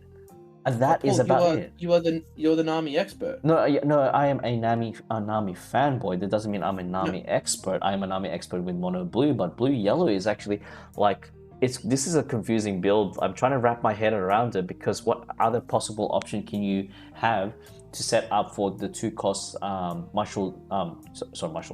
Blackbeard? Oh, Hidatsu? Is he gonna pop the blocker or is he gonna pop the okay. Pop the Blackbeard. And why there is a Blackbeard in this Nami deck? Is it for the 7-cost Odin? Or maybe because 7-cost Odin. Can you remind me what it does again? I'm stall, Paul. Yes, okay. Stall. So as Gorm is doing that, we're gonna have we have 2 red rocks there. It's definitely a great risk. Oh, this is 7-cost Odin. No, the Odin doesn't care because if this character removed by a field by your opponent's effect, you may trash 2 cards from your hand instead. Activate man, you may rest 3 of your dog cards. Return one of your characters other than this character to this Odin's head, and then you set this character as active. So it's almost a double swing for the Odin, and that's probably why you're playing the 1-cost blockers and all that. It just allows Odin to get that reach, which it's almost like a double attack for blue. Now, trash as a card. Is he going to play the Yamato? Is he running 7-cost yellow? Maybe well, we haven't seen the yellow new gate set up for life. We haven't seen that yet. If you do know in chat why he's playing the 2-drop Blackbeard, please let us know. Maybe we're so ignorant when it comes to these things. There's the pudding. There's the pudding that you want to see, brother. That's the pudding that you want to see. Pudding's a big card in this matchup. It just ruins lives. Actually, to be honest, I'd be very upset. This is so he's running low on resource. Well, he's got a 2k counter available there. He's got 2 2k counters. I'm pretty sure that is a Satori on the far right. No, it might be it's a beige, and what is that other card on the right hand side of the NL player? He's got the Drake. He's got this. Is that Zeus? I believe it is. Yeah, it is Zeus. It is Zeus. Okay. Now, is he going to respond in return with his own 8-cost kid, enabling him to kind of siphon through? However, he won't be. I think he will be able to do it because it does fulfill the end of turn requirement for 8-cost kid. Yet your opponent has to be on 2 life. feel like you want to be NLing here because he won't be able to NL because he's on 9 Don. Yeah. Oh, he's only on 9, is he? Wow, that's a really good point. Yeah, so sorry.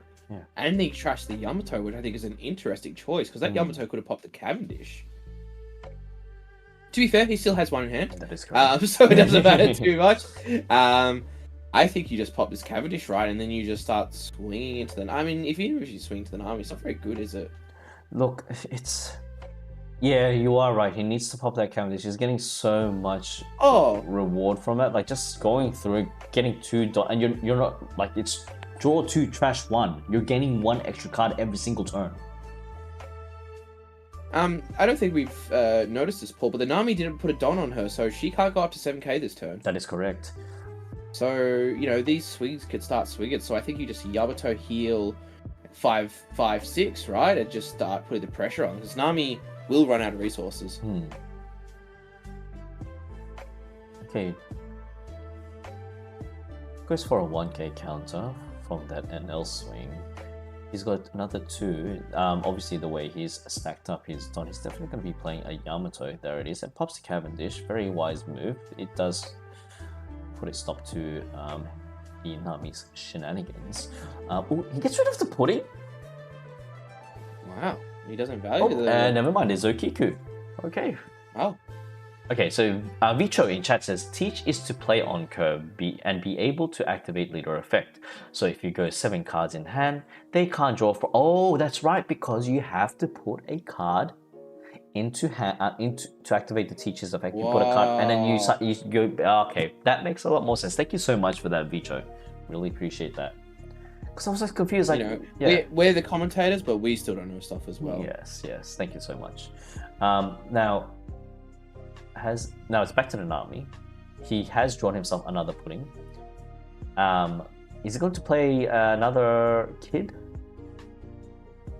I think at this point you need to clear board. Oh, no, even. Well, let's just see here. We has 2 2k counters, which is okay, and 1 X-Drake. X-Drake is a 1k or 2k counter? 2k. 2k, okay. You know, we were talking about like the pudding, and maybe the pudding's not that good. He only has 6 cards in hand. You're not getting too much value. You're just getting -1 in hand, which you kind of do that for the swings. When these swings start swinging through, you got to be okay. Oh, there we go. Plays a card, gets to draw 1 extra card. It is another Zeus. Since he has taken a life, he gets to basically draw another card due to Nami effect. Frankies are just coming through though. I tell you what, there's like this is the second Frankie trigger there. I really like the 7-cost Odin tech though. Like that card is really cool. Takes that life. Now this is a great setup because then he can play the 8-cost kid. But is it a very? It's because he has. There is a blocker on the field. Oh, there goes another 8-cost kid. Ash is alive. Boom. Can he heal from that? He can still heal. That's right. He's got the 10 drop NL. 9 into lead. The NL does heal. So trash.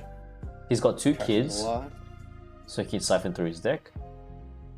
Gets another one.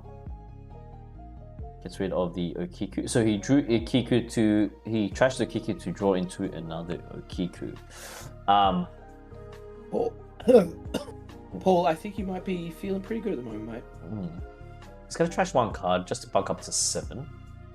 Yep, and it's just a Okiku, which has, you know, 0 reason. Kikunojo, sorry. Kikunojo. He swings into the thing, thinking that he might he'll get another extra life if he decides to get it KO'd. Yeah. Yep. That's fine. Just he needs bodies off board. Yeah. 9 into kid. Plays an L. This L is going to go into 12 into one of the kids you'd expect. Trashing 1. Oh, he trashed it. And then, Oh, okay. He blocks that. And then the Lord just goes. Okay. Alright, so this is when you got to be praying for triggers. It'll be interesting if he does have another 8-cost kid that he draws from. No, he doesn't. He's got a red rock. He can do red rock if he wants to. Get rid. Yep. Trigger. No trigger. Oh, but he does have 2k galores though. 1, 2, 3, 4, galore, 5, 6. He trashes a 2k as well to heal with Enel. Is this? Do you just go? You just go for game heal? Enel's take is he baiting though? He's baiting. Oh, no, he's baiting. He is baiting. He is baiting. Because if he goes 5, he has. He's just gonna go. He's playing it safe. There'd be 9 into lead. And then he'll red rock the Enel. Yeah, 100%. Make him have the Enel. 9's a good number as well because obviously it means 3 of these 2Ks are gonna go. That is correct. 1, 2, and 3. So he's just preparing himself for the next turn, and then we have our beautiful red rock. Enel, I don't think that you're going to be healing, mate. Little does our Nami player know that he does have another Enel up his sleeve, unless he draws another Enel. Okay, trashes a card, gets rid of the Cavendish, goes for the second effect of the kid, draws and into a... Is that a cost Luffy? It is an a cost Luffy, but he decides to trash it. Yeah, and he gets rid of it pretty quick. I don't see that much value in A-cost Luffy as well. You don't want to be bouncing stuff back to hand. There's only really one play for the Enel here, and that's play another 10 cost Enel you feel. But, you know, sweeps 5 at leader. Let's see if he gets the Nami effect out, which you'd expect. Here it is. Because it does negate 3 attacks. Because if he decides to play the 10 drop Enel, the only the swing key that he can do is the Enel as well as the Yamato. Yeah, it negates a lot of attacks unless he dons up and tries to go for game, but I think that's just way too aggressive and, you know, you just lose because of that. Takes the life. Maybe he's just looking for cards for the next play, because we can see in the Nami's hand, he's not doing a whole lot with what he's got. Another red rock's good though. I think he would trash the Martial DTH, Yeah, Martial DTH leader ability is active now. He's got a one drop blocker just for the extra Enel swing. I mean, he has the ability, he has the Don investment to do that. I mean, the Don, swings 9. Is there? No trigger? Oh, okay. 9 Enel. leads, interesting. Okay, Surprised he even went for. Yeah. This is scary. No trigger. Why is he taking life there? I think he's confident. He is confident. Now this is a scary thing. Is the beige gonna? If there's another beige, it's over. Or you're the one who should disappear or something like that. Like it seems weird that he took all those swings. I think. Unless, 9 to lead. Here we go. What do we got? Oh, kid is no not trigger. what you want. Yep. Probably trash the kid. Yeah, you got to keep counter in hand. Yep. Okay, he doesn't have the rush kid. Oh, trash kid, trash alive. Yep, okay, that's a play. Sorry, it doesn't even matter. Even the blocker, he's laughing about it. Oh, no! Oh, and then 11. GG's, well played by well the done. Nami. Yes, let's go, Nami. Let's go. Oh, yeah, baby. Gorm's not liking today. No Shanks representation, as we can tell. Where's Papa Shanks? Oh my gosh, miserable. Well done. The last trigger, very smart move. I didn't even realize that there was a drop kid there. There was No, and that's definitely the thing that just worked out. As soon as that dropped, it was nice. Okay, well, I guess now is going to be the final reveal for tonight. Oh, and this is where you think the I'm calling it out. I'm getting ready to post it on my social. Yeah, you want me? All right. I'll thank you. Hi, my name's Gorman. Hi, my name's Gorman. Here's my Brisbane accent. Oh, crikey. Okay.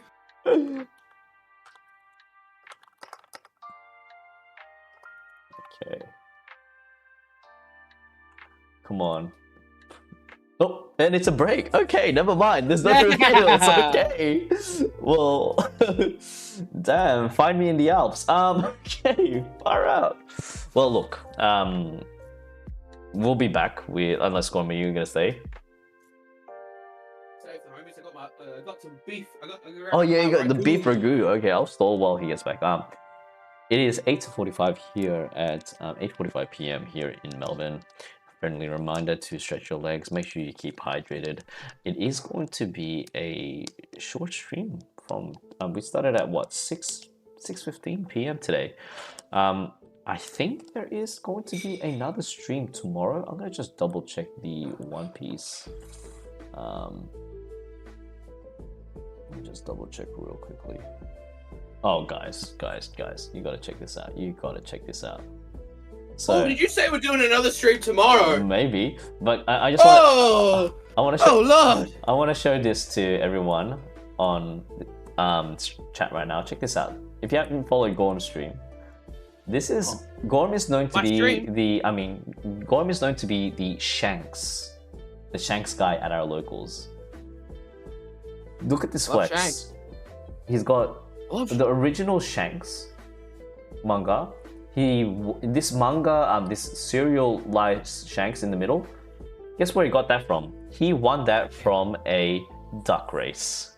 How much did? Yes, sir. That's so lucky. How many people joined in that duck race? No comment. No comment. Okay. He got himself the manga Shanks, which he pulled. This is the another alternate leader Shanks. He has two of them because why not? One to play and one for slabs, and then he had the wanted poster. This is by far the most impressive Shanks. Most impressive Shanks collection I've seen so far. Thank you, sir. But you're missing one other Shanks though. What's that? You're missing the PRB. The PRB Shanks. I'm missing a few. I do have a few alts, but they weren't as cool as the other ones. But I will definitely. Yeah, I need the 9 cost Shanks in. I could do 3 different one of those, 4 different ones of those actually, because you got the OPO one, PRB one. There's 10 cost Shanks as well. Now, Gorm, I'm gonna let you eat. Please stock up on energy because the next battle is gonna be Nami versus, I believe it's Bello Betty. Oh no! It is in Bello Betty. I just saw the Twitter page thing. It's not Bello Betty. He actually. What is it? Is it blue purple? Is it the Goliath that is blue purple? Oh, I wish it was blue purple because I want to see how that matchup turns out. It's gonna be in favor of the blue purple, unfortunately.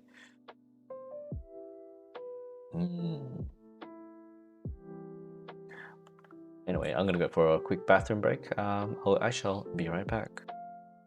Likewise.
Oh, what up, Dino?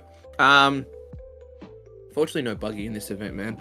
We've had zero black decks, no buggy decks. We only saw the 1, 2, 3 blue decks, which was blue, purple, Luffy, and 2 of them, and 1 Nami. Well, the funny thing is, we haven't even seen a blue, purple Luffy make an appearance on stream. Yeah, the menace that was blue, purple, Luffy. Yeah. Balanced deck now. We did see one Luffy. Instead of playing One Piece, he decided to build a house of bricks. Yeah. Also, Much like the 1970s hit by the Commodore's Brick House, that is what he was doing. He was a brick house. Crazy reference. That's wild. That's how old we are, and we're gonna be back into our finals. Did that work? Yes, it is. Yes, it did. I gotta click the live button once in a while just to show that we actually are live. But yes, we are back with our finals, which is Nami versus, it's either gonna be Purple Luffy or Bella Betty. Okay, here we go. Here we go. All right. It's got Pops! It's I love Pops. seeing Pops on a t-shirt. It looked great. Man, Paul, you must be excited seeing that a blue Nami deck can do this well. And you don't have to deck out for it either. Exactly. I can actually interact and talk to my opponent. That's what we want in this world, for Paul Basora to interact with his opponents for once. That's all I... Also, Zoro says, okay, the this menace, is scary. This is it. This is the... Like, well, the fact that our Nami player is playing Pudding is a great sign, but the question is, how many of is he playing? You know what this feels like? Paul's like a raid boss. It's like, you know, you've got through all the minions coming up to it, and it's just like, then you see him, and then there he is, the biggest, baddest dude, blue, purple Luffy, Snake Man. Luffy. From this top view, it looks like it's actually me playing right now, wearing Pops as a t-shirt. Feels like we have the same forehead. It's Japanese Paul back at it again. Here we go. Oh, arigato. Yeah, all right. Will we see? Oh my gosh, 5. All right. He doesn't like it already, Mulligan. He's miserable. Is he also building a brick house? Has the Nami player's luck run out? Oh, we see an Ojiko. We see an Odin. We see a pudding. 2 puddings. Oh, that's a very good hand for this matchup. But he wants to see the ACOS kids. He wants that. I think it's a bit too early. Yeah, he's gonna mulligan that. The pudding is a bit of a greedy play. You don't want to be focusing on one specific thing. Just, you know. Ideally, he wants to see a Nojiko. He wants to see a Cavendish. Just to set up. Yeah, you want to see some of that early. You know, you want to see those like those kids and stuff like that. I feel like kids really good in this matchup as well. As in preparation for a P11, if you are selling a Nami alternate leader, please message me on Facebook or on X and try to work out somewhat of a deal. Paul, we are opening a case each. I think we can work a deal out. Oh, thank you. Gon. Arigatou gozaimasu. Gon-san. Yes. Konnichiwa. Rocky. Okay, so both players are very unhappy with their starting hand. Now, this is where it gets a bit scary because will the green-purple curse be passed on to one of our players? You'd hate to see it if it was. Oh. I mean, he decides to go first. Decides to go second. Interesting. What we got here? All right. We have Purki-san. Oh, that's actually a not bad hand. That's pretty good. But the fact that he's going first though, which is a bit concerning. The first is the issue. You're going to be either playing Yeah, you got 2 turns of kind of playing nothing. I guess you could play the Nochiko, but like, what are you bouncing? Bon Clay? Oh, speaking of bad hands. Oh, the gavel, and then we have the 2k counters. 9 drop Big Mom. I mean, you do. Yeah, I don't know about this. Not a single card you see there is what you want to be seeing in the first couple of turns. And I think,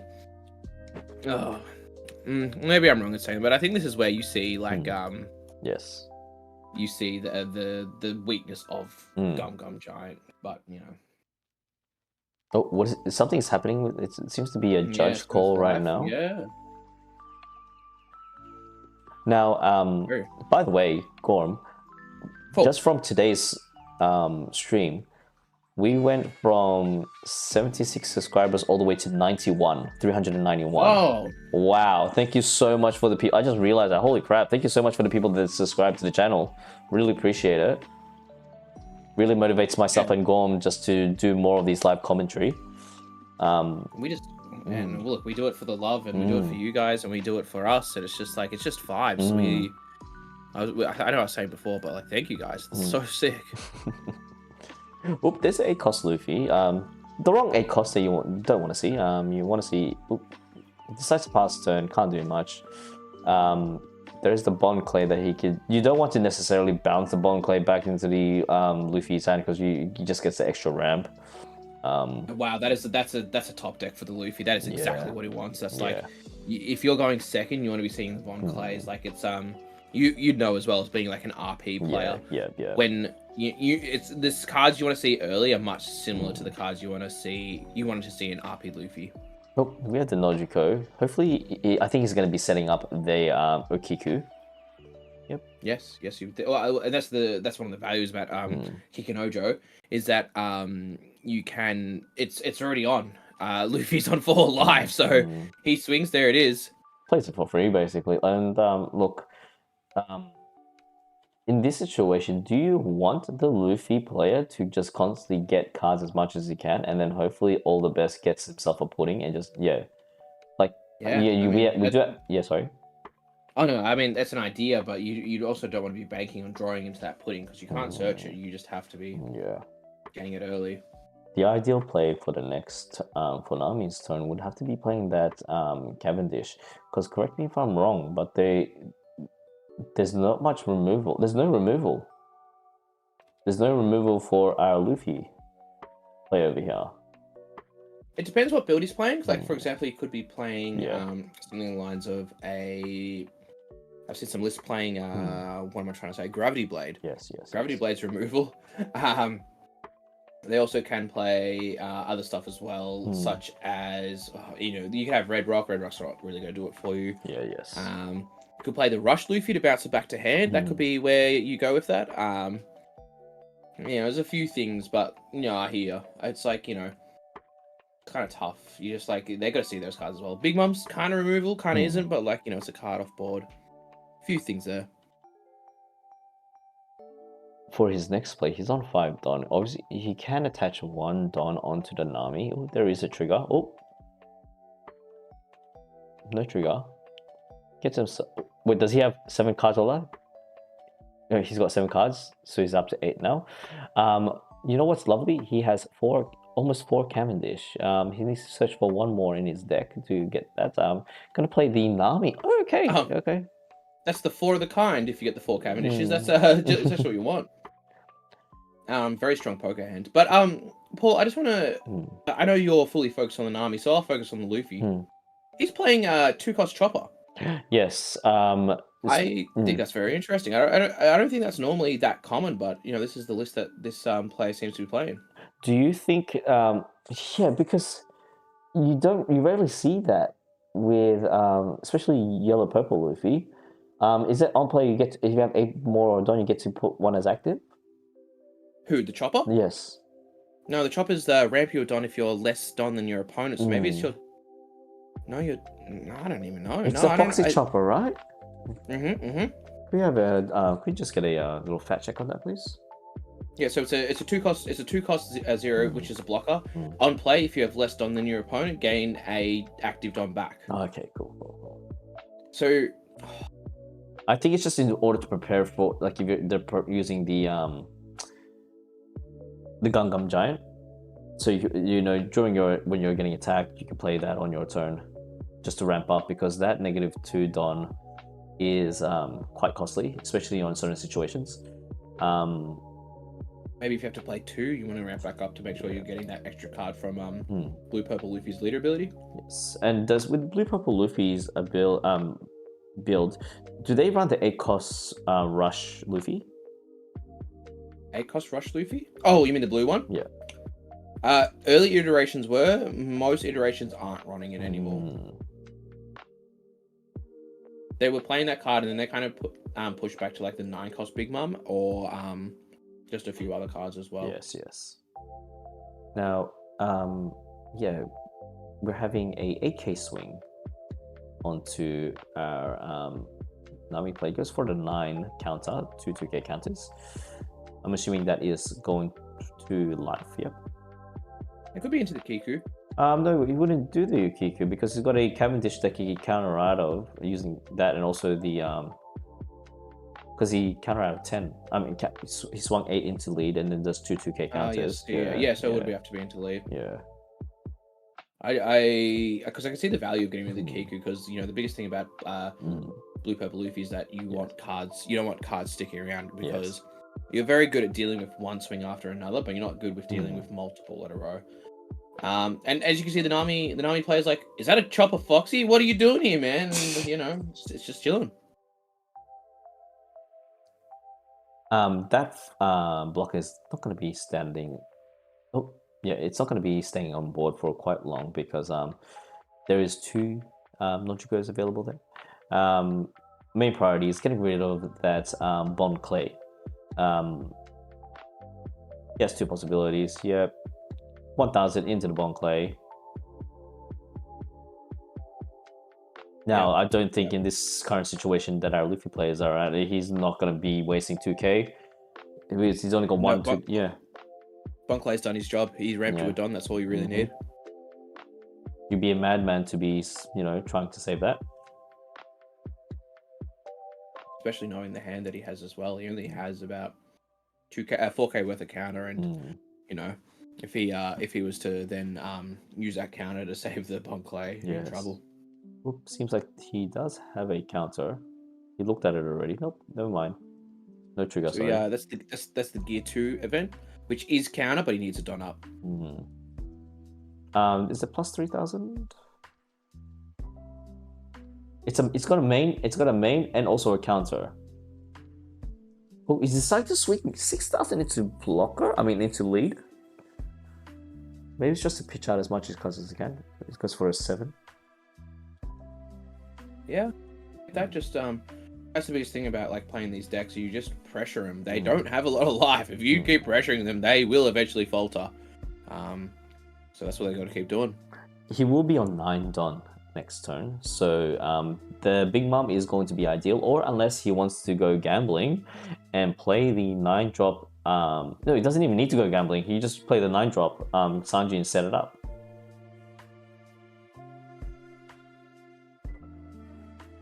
Let me use my brain real quickly. Because I'm pretty sure you can rearrange. You could look into the future before your draw phase. Can you rearrange them? Yeah, you can rearrange.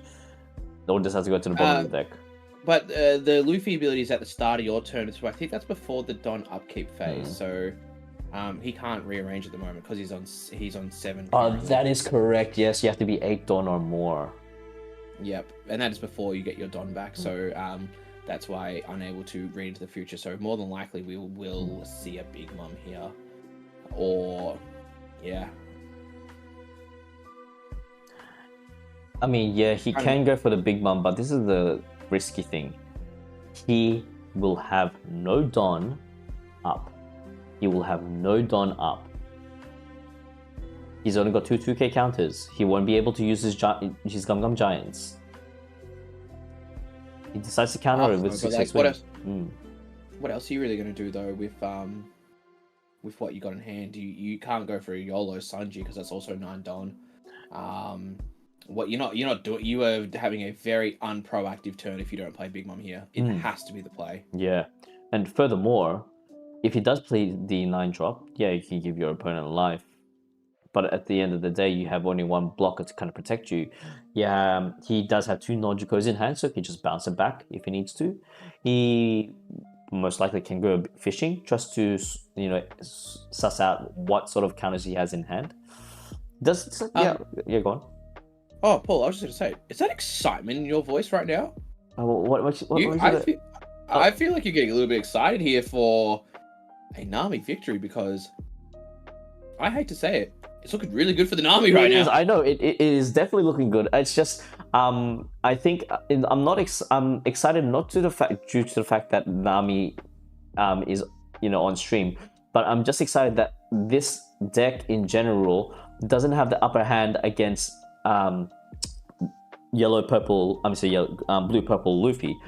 Looking from all the statistics and all the data that's been collated in Japan in Japan regionals or store winnings, Nami is very like it doesn't appear as much in the top cuts. It's mostly blue purple Luffy, green purple Luffy, Bello Betty, some Luchis, some Blackbeards. That's it. Yeah.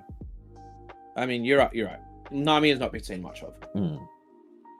And if we see more Nami, you know what I'd like to see?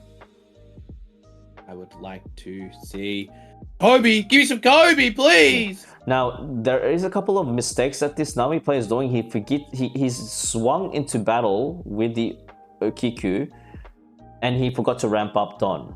So you got to be very careful with that. He does decide to take life. Any triggers?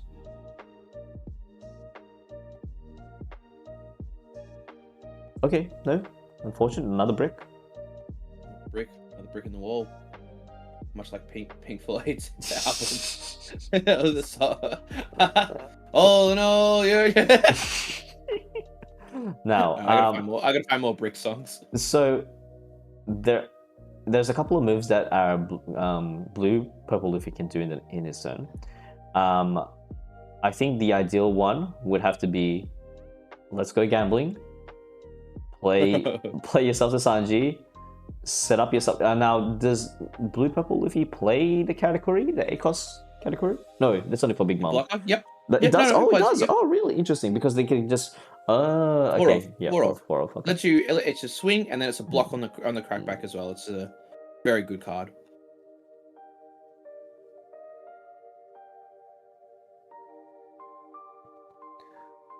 But you know, this Snake Man Luffy needs to, you know, try and survive here. But he's going for the rush, and that's going to put the chopper back into hand, which is counter. But it's 8K. Now it depends on that last card actually. Trash a card, chopper back to hand, 8 to lead, and then he will be able to counter out of it. Well. He can counter the last hit. And he also has a Nami swing afterwards as well, but yeah, so I think he's just going to take it because the Nami swing is probably an easier counter. And that's another brick. Well. It's not what you want to see. Oh, we have 8 kid. Wait, 6 in the lead. 6 into the lead. Yep. He has to do the 2K counter. No, he doesn't. Okay, go 7 instead. And then plays a block. Oh my goodness. Oh my goodness. This is the most like, guys, this is insane. This is absolutely insane. But is this where we see blue purple start to pop off? He can now look at the top 5 cards into his deck, and he can start choosing what to do. For example, there's a Gravity Blade, the tech I was talking about. He's got the blocker Nami. Sanji, good card, but you're not pulling much stuff out of this. Maybe he goes into a Sanji to a Nami. Still doesn't feel great. It doesn't, because the fact that he can easily just bounce it back with Nojiko, but that's in hindsight, obviously. It's not an ideal, you want to see the 8 cost category, but Sanji can't play into Sanji. Maybe he tried to do Big Mom. Blade even save him? Not really. Not even, because yes, you're gonna get rid of what Kikunojo and Nami? Nami? There's a Nami blocker on there, is there? But the Nami block is not even being used as a block. It's just going swing, swing, swing.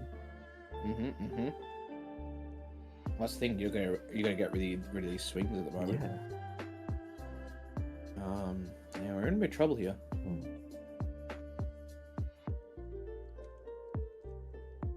Now, the ideal play is definitely just the Big Mom.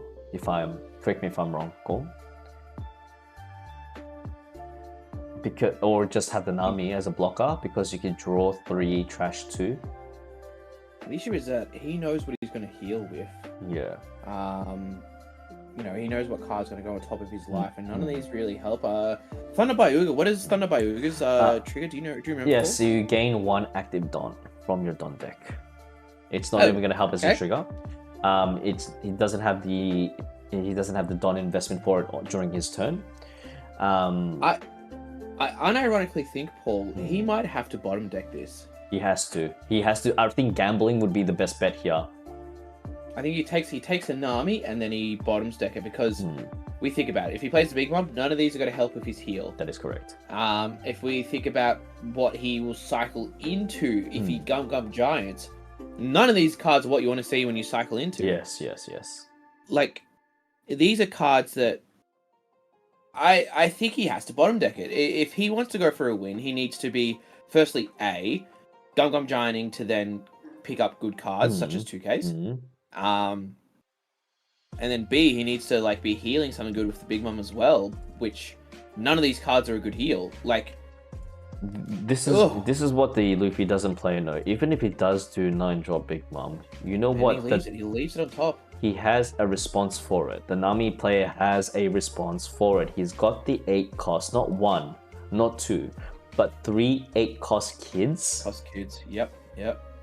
Yes. Did he use the chopper to block? Yes, he did. No, I used it to counter because I got bounced to hand with the Snake Man Luffy. But I think what we're going to see here, Paul, is block. He's gonna Gravity Blade, get rid of 2, and then hope he can survive 2 swings from both Snake Man and Nami. And here we go, Paul.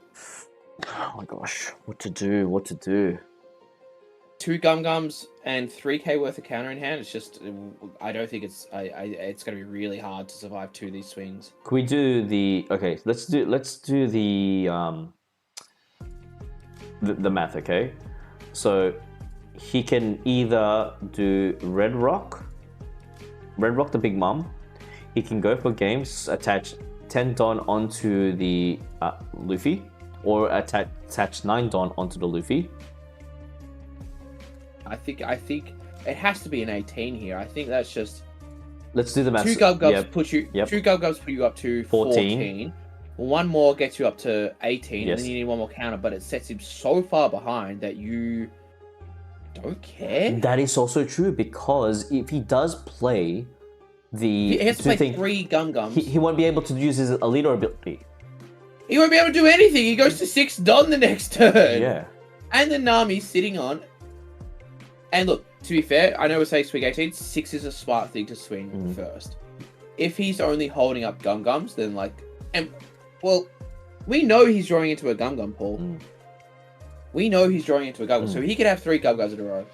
But I just don't see a way that he gets back into the game being at 6 Don for the next turn. Plot twist, he attaches all Don onto Hiyori? Oh. Swing 9? Yeah. I think he's definitely going to do the Red Rock. Red Rock, smart move, swing for 11, try to bait out the 2 Gum Giants. It's the best possible move that he can do, or just go swing 17 to face. Is it 17? Is it 9? Is it 9,000? 9,000 power? 17 now. Yeah, it's at 8,000 power, so 9 Don. Look, we know that this Luffy could counter out of a 17k swing, which is silly to think about, but I just think it puts him so far back that I think it might be worth it. And to all the people that didn't vote any votes for Nami playing it for OP11, this is, you get what you deserve. You get what you deserve. I do want to flag something here though, Paul. If we look at the Nami's hand at the moment, They're pretty bricked up as well, aren't they? Let's see. Because they've got at least 3 kids in there. That is correct. Yes, but And the Odin is like a 1k or no counter. What are the two? It's a no counter. So 4 bricks. Oh my god, we're in Brick City. Oh my god, it's been a Lego simulation the entire time. You know, like those Lego ads where it's like, help! It's just like, that's what's happening to us right now. It's like, Lego City is under attack! And then, wow! What the hell? Oh, that's where, yeah, we are, bro, we're in a Lego set right now.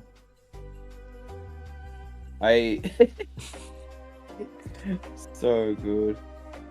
Is he actually going to play the Odin? No, he won't play the Odin. No way, right? Dude. Yeah, I mean, the Odin's one of those cards that help you get there as well. Like, that is just that extra double attack reach, which you... And, you know, that's why you play the Hioris as well. I don't know. Obviously, it's hard. Hard for us, hard for the Nami player to, like, know what to do right now. But I think... Kind of feels... you know, I don't know about that one. Feels like he's overthinking it. I don't know about that one. Should set him up pretty nicely, especially if he doesn't swing. If he just doesn't, if he leaves the Luffy up, he goes. Will he trash a lot? Yeah, just pass this. He will trash a lot. I mean, trash a card.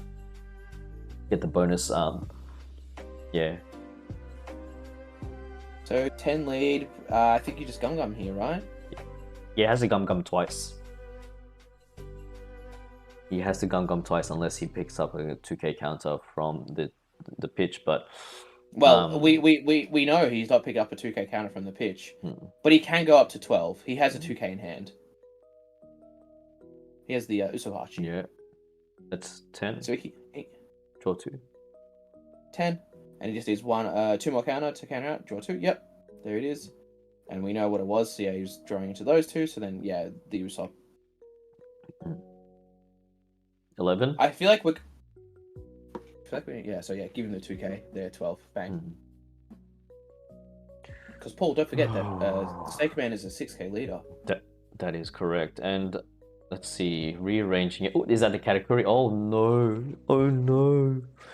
It's the Katakuri and a Sanji. Maybe this might be the play where you pick up the Sanji and go into a Kata, gets you the blocker, and you have a Gum still. Oh, but as we know, there's a Red Rock, which is the scary part, and then the Odin. You can is it restand or is it double attack? Restand. Okay. Glenn, welcome back. It is the finals. This is the finals. We have yellow blue Nami against blue purple Luffy. What's up, Ricky? Hope you're well, brother. Oh yeah, hey Ricky, brother. Hey, another fellow Nami enthusiast. Love to see you here and supporting the channel. Man was asked the question, can't man just swing? And that's, you know, man could just swing. But man's gone for the 2,000,000% play here. Yeah, very wise of him to add another body onto the field, rather. Like, I personally would have just swung and then it would have been over for me. Yeah, it's just like, surely you just swing and then you can just swing again knowing you have a Red Rock in hand. I feel like you'd be alright, but you know. Yeah. Because, like, you'd have to deal with 6 Don? I don't know, man. But, like, easy for us to say because we do know all the cards we're seeing as well. That is correct, yes.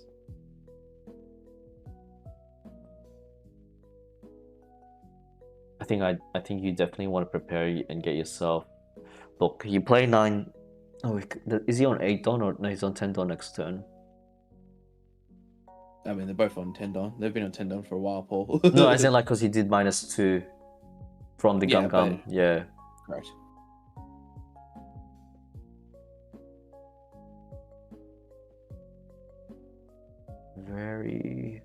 These sort of things are like. Yeah, I think the ideal play would be Sanji into the Katakuri. And then having 1 Don up. Looks like he's definitely taking the Usopp though, so yeah.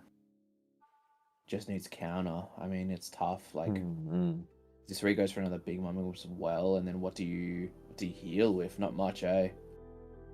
Like none of those cards you want to be seeing. You want to heal with. The Nami doesn't help the heal. Like, what do you want to draw into? You draw into the Sanji, I guess, because don't forget this isn't this leader ability is just more of an extra draw. Look at the top 5 taker card. So you could draw into the Sanji, but Kata. Maybe the Kata's better because it leaves up 2 Don for both Gum-Gums that are in hand. Yeah.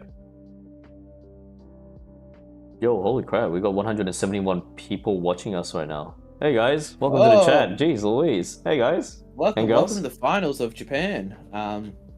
You know, the season 1 of the new championship, where they're playing for what are they? Red Hair Pirates. Red Hair Pirates treasure, yeah.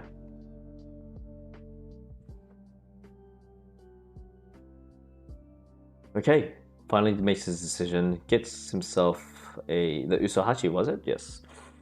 Yeah. Grabs the Usohachi, draws into the Nami. He's drawing into the Nami, so maybe he values the lower. Yeah. But Paul, mistake me if I'm wrong. If this Big Mom goes into the Luffy, he gets the Luffy, doesn't he? That is correct, yes. Wow. Yes, that is correct. He needs 2 and a 1? Which, does he have? Looks like he's got that, because he's... There we go. Yeah, I had the Hori in hand. I think this is where... So Nami can't be bounced, we know that, because it's the 4 cost or less for the Rush Luffy. And he needs to put... needs to trash a card as well. But I guess this is the play as well, because he leaves up Don for Gum-Gum, and he leaves up Don for the Gear 2, which is a 3k counter. Much akin to Divine Departure, that's the way to think about it. Whereas Divine Departure kills stuff, Gear 2 allows you to ramp. Now he can bounce back using the whatchamacallit. Bounce back the Nami using Red Rock. Oh, Red Rock, yep. 3 Don up, so he has how many giants? 2 giants. 2 giants and 1 of the other counter, which is plus 3,000. The Gear 2. What can he do? Ideally, I think it's just you have 4 swings. 1, 2, 3, 4 swings. Red Rock and then go for game, right? Half. It's a tough blocker. Yeah. I mean, you're right. Sorry, no blocker. So 4 swings, leader. So you put a Don on leader. Lets you draw a card. And as long as you swing for above, let's just say 11. You swing 11. Yeah. 11 or should you go 13? No, 11. No, just swing 11. Just 11. 13. Just go 11. Just go 11. 13's just too much because then you don't have much. So let's just remind ourselves, Paul, how this Odin works. Activate main once per turn. You need to rest 3 of your Don as well to do this double attack. Okay, that's... So you must rest 3 of your Don cards and return 1 of your characters other than this character to the owner's hand. So that's 1 of your cards, so that Luffy will go back to hand. Yeah. This character becomes active. So I don't think... the way he's done the Don, he's not going to be red rocking. He can still Red Rock. Let's see. He could, yeah, but... Oh yeah, but it'll be a waste though. Well, what if he just blocks here? Yeah. Maybe that's the bait. Maybe that's the play. So this Nami swung 9. So this Gum-Gum will do it perfectly to counter out. But we know what he's drawing into. He's just drawing into not much. Mind you, he used the Bugor as well if he wanted to, and restand 1. Put up 1 Don as rested so that he can go back. Oh, what does he have? Oh, he bottom decked the other cards that we saw. So yeah, Red Rock into the Nami. Is that what he's showing off? That's what he's debating, right? Yeah. And then he goes, what, 8? 8? 8. Ugh. I don't think Red Rock would be the best situation at this point, maybe? I don't know. Red Rock's the big one. Oh, the big? Okay, never mind. Never mind. Okay. Valid. Then does he just pass here so he doesn't allow any swings into his characters? No, still swings with Luffy. Yeah, that's fair as well. Force him to either have the counter. This is probably where you gear... Yeah, 2, I think? That's trash, yeah. Trash gear... No, that's not a gear 2. That is but don't forget that there's a Don that could go on to this Luffy as well, so it makes him a 9k swing, so he Thunder Bayugas that? Yes. Is that what he did there? Yes, he did. Okay, cool. And that's 4k and gives you an active Don? Oh my gosh, this game is pretty intense. Like, I'm kind of worried for the Nami, because he's just stalling right now. Does he still have the 9-drop Sanji? No, because he bottom decked that hand. Remember? Okay. He took the what he took to the Usopachi and then bottom decked it during the. So what? We've got another Thunder Bayuga, another Gravity Blade, a Blocker Chop.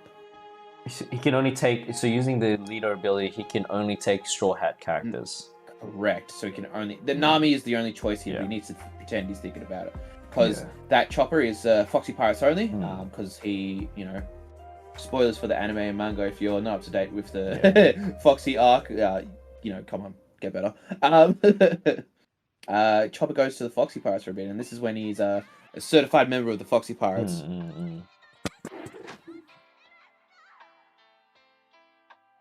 But it's just like, what else is he showing off there, Paul? What is he thinking of? Is this Zoro? Ah, that's what that card was. Zoro. Yeah, Zoro. Yeah, that's right. Zoro.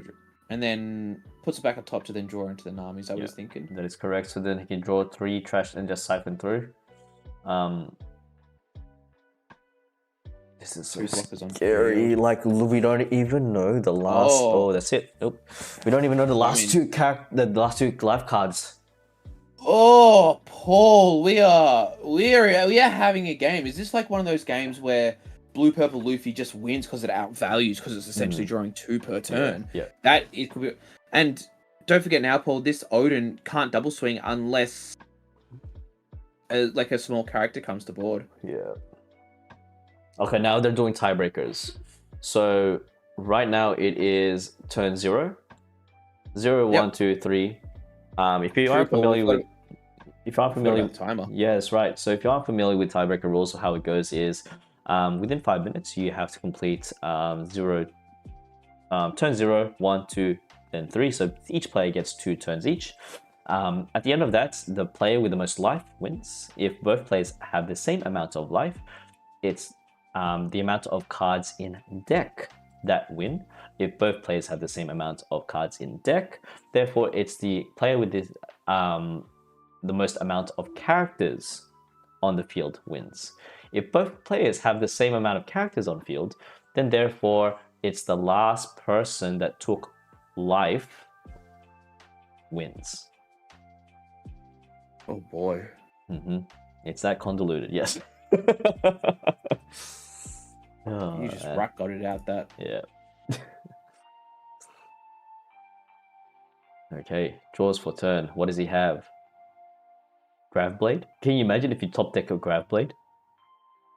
If he's playing 3 Grav Blades, that's very impressive. It's a Red Rock. It's a Red Rock? Oh, you mean the Nami. You're talking about the Nami. So sorry. No way the Nami plays Grav Blade, right? Yeah, they can play Grav Blade, yep. They can, but surely. I know, as in like I usually like in this 7 into. Oh, Red Rock just doesn't do it, does it? No way. Oh, kid. Okay. Oops. 7, just give it 2k, right? Yep, 2k Frankowski. I love the fact that he trashed he drew a Red Rock to draw into another Red Rock. That's a gamer move right there.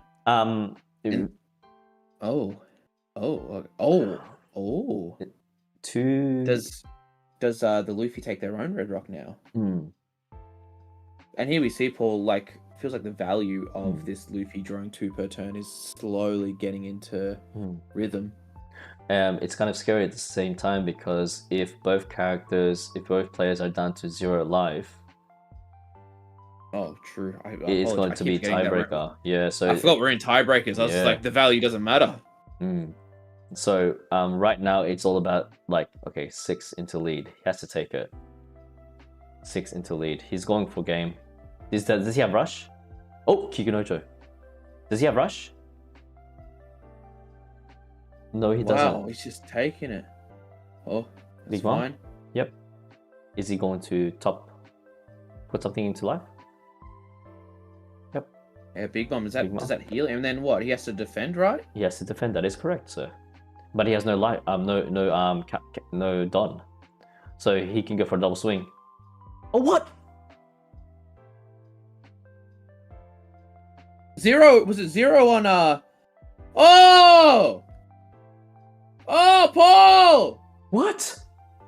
What do you Hang mean? on, I'm going back. I think it might have went 0-0 on the Nami's turn.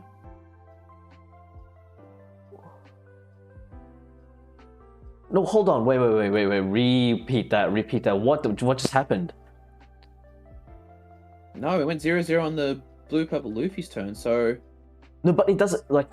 It's most cards in deck, right? no, it's life is first. It's and like he life heals is first, the but then big it's oh no, that's why he played the night. Yeah, that's right. The big mom gives him a life. The big mom gave him a life, and he won from that. He actually that is insane. one. Wow. That is crazy. So basically, people that just missed it, it was turn 0, 1, 2, 3. Okay, the game ended. The last turn was on the Luffy, the Luffy player. In order to win the tiebreaker, he swung everything into the leader. So that's why it brings the Nami player down to 0 life. And then, in order to win the tiebreaker, because most life wins, he then plays the 9-drop Big Mom to give himself life, so -1 dot, give himself life, but doesn't add any character. You could place a 6-drop, 6 cost or less into your opponent's back to your opponent's life. So that's yeah. Why wouldn't the Nami go to 7 to stop the last 6? I have no. I think it's the Nami forgot. I think the Nami forgot that it is a tiebreaker. But even so. Damn. I don't think that the Nami had enough counter. So what did he have? The Kikunojo on trigger. He had. Yeah. Why didn't he trash? Why didn't he trash a card? No, did he even have a Don attached to the Nami? Yeah, he did. Didn't he swing 7 with the Nami first? I think he did trash a card. Yeah, he's 7. So wait. I'm so. Actually, you know what? I'm gonna rewind it. Let's just rewind it. Okay. Okay, so yeah, Luffy, yeah. Okay, we fast forward too much a bit. Okay, there he had 1 Don. He swung. I don't know why he took life. So he swings 6. Let's just go back real quickly. Okay, yeah. Okay, cool. All right. How did the ability work? You have to take life, correct? Yes. We went further a bit. Oh, okay. Like, do you have to take the opponent's life or your own life, or is it just life in general? No, he took 6k. Why? I think the Nami forgot. Yes, the Nami player forgot that he was. So this is when he should have. So right here, we pause right here. This is when so when the Nami player swung with the Nami, he should have trashed one card from his hand to bunk it up to 7. He had the Cavendish as a counter. So Cavendish has 1 plus 1,000, I'm pretty sure. No, it's a brick. It's a brick? I'm pretty sure it's a brick. Hang on, let me double check. Let me use my brain by clicking OP10. Yeah, Cavendish is a brick. Okay, so regardless whether Cavendish is a brick, he should have known that Look, let's just rewind it one more time, okay? Just for everyone at home. I can't believe he fumbled this so bad. 6, okay. Swing 6 into lead. He had 1 card in hand. He could have bumped up to 7. It doesn't matter, regardless if it was a brick. Look, you just go up to 7 straight away, don't you? You go 7 straight away. Then he swings. So if he didn't take that, he swings 7. He's up to 1 life still. How do tiebreakers work, Paul? Is it 3 turns always, or is it 5 minutes? It's I think from what I remember, Gavin did it different. Like he said, tiebreakers are different in Japan, but he goes to 7.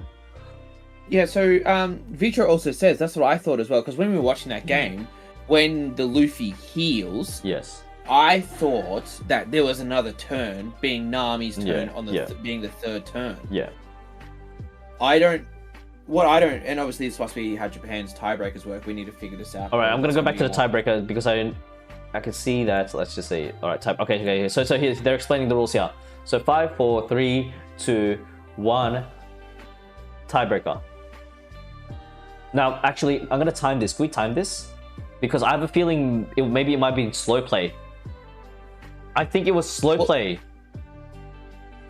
Because he pointed to the guy that he...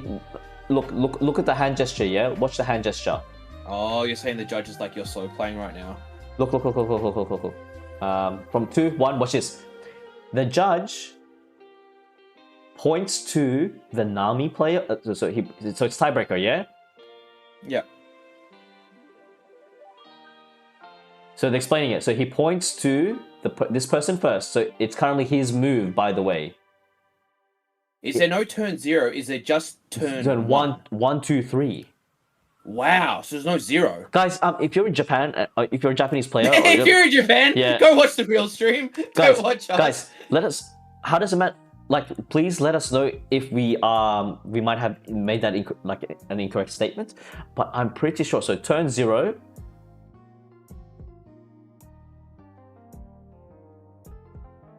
Hang on, I'm going to see if I can find anything about because there was only 3 turns after time got called. That is correct. Yes. So that means there was no turn 0. The only thing that I can think of is the purple Luffy player slow played on purpose. And then as soon as the timer hits, because it's 5 minutes overtime, guys. It's 5 minutes overtime. If you don't, the 5 minutes hit. I reckon the 5 minutes hit. And then at the right time, even still, I know, Ricky. I understand that. I know that Nami threw hard. The Nami threw hard. But not. I'm not arguing that. And I'm pretty disappointed. But man, I'm gonna rewatch this, and I'm actually gonna time it the 5 minutes overtime because they should have it up here, right? Yeah, you would think, yeah. Hold on, let me just... Give me a second. If you have any information on this, guys, please let us know. Yeah, because what we understand as a tiebreaker, Paul, is you go 0, which would have been the Luffy's first turn. 2, which would have been the... 1, which would have been the Nami's turn. 2 is the turn that Big Mum did the healing and the Nami swang. Yes. Or swung, should I say swang? Yeah. Swang. And then 3 should have been the Nami's turn. So that Nami, I believe, my understanding, should have had a crackback. Yeah. Look, regardless, I was curious about the timer not being on the stream, which makes me think it might not be. Yeah. I do want to say, first of all, I feel like Blanca, thank you so much. So it's 5 minutes or 3 turns. So it's not, they don't get turn 0. It's just 1, 2, 3. Turn 0. Okay, it's just 1, 2, 3. Wow. Okay, thank you, Blanca. Appreciate it. Okay, swing. I trust Blanca, but it could be like Blanca's just trolling us as well. It's like, I don't know. he took life like a fool.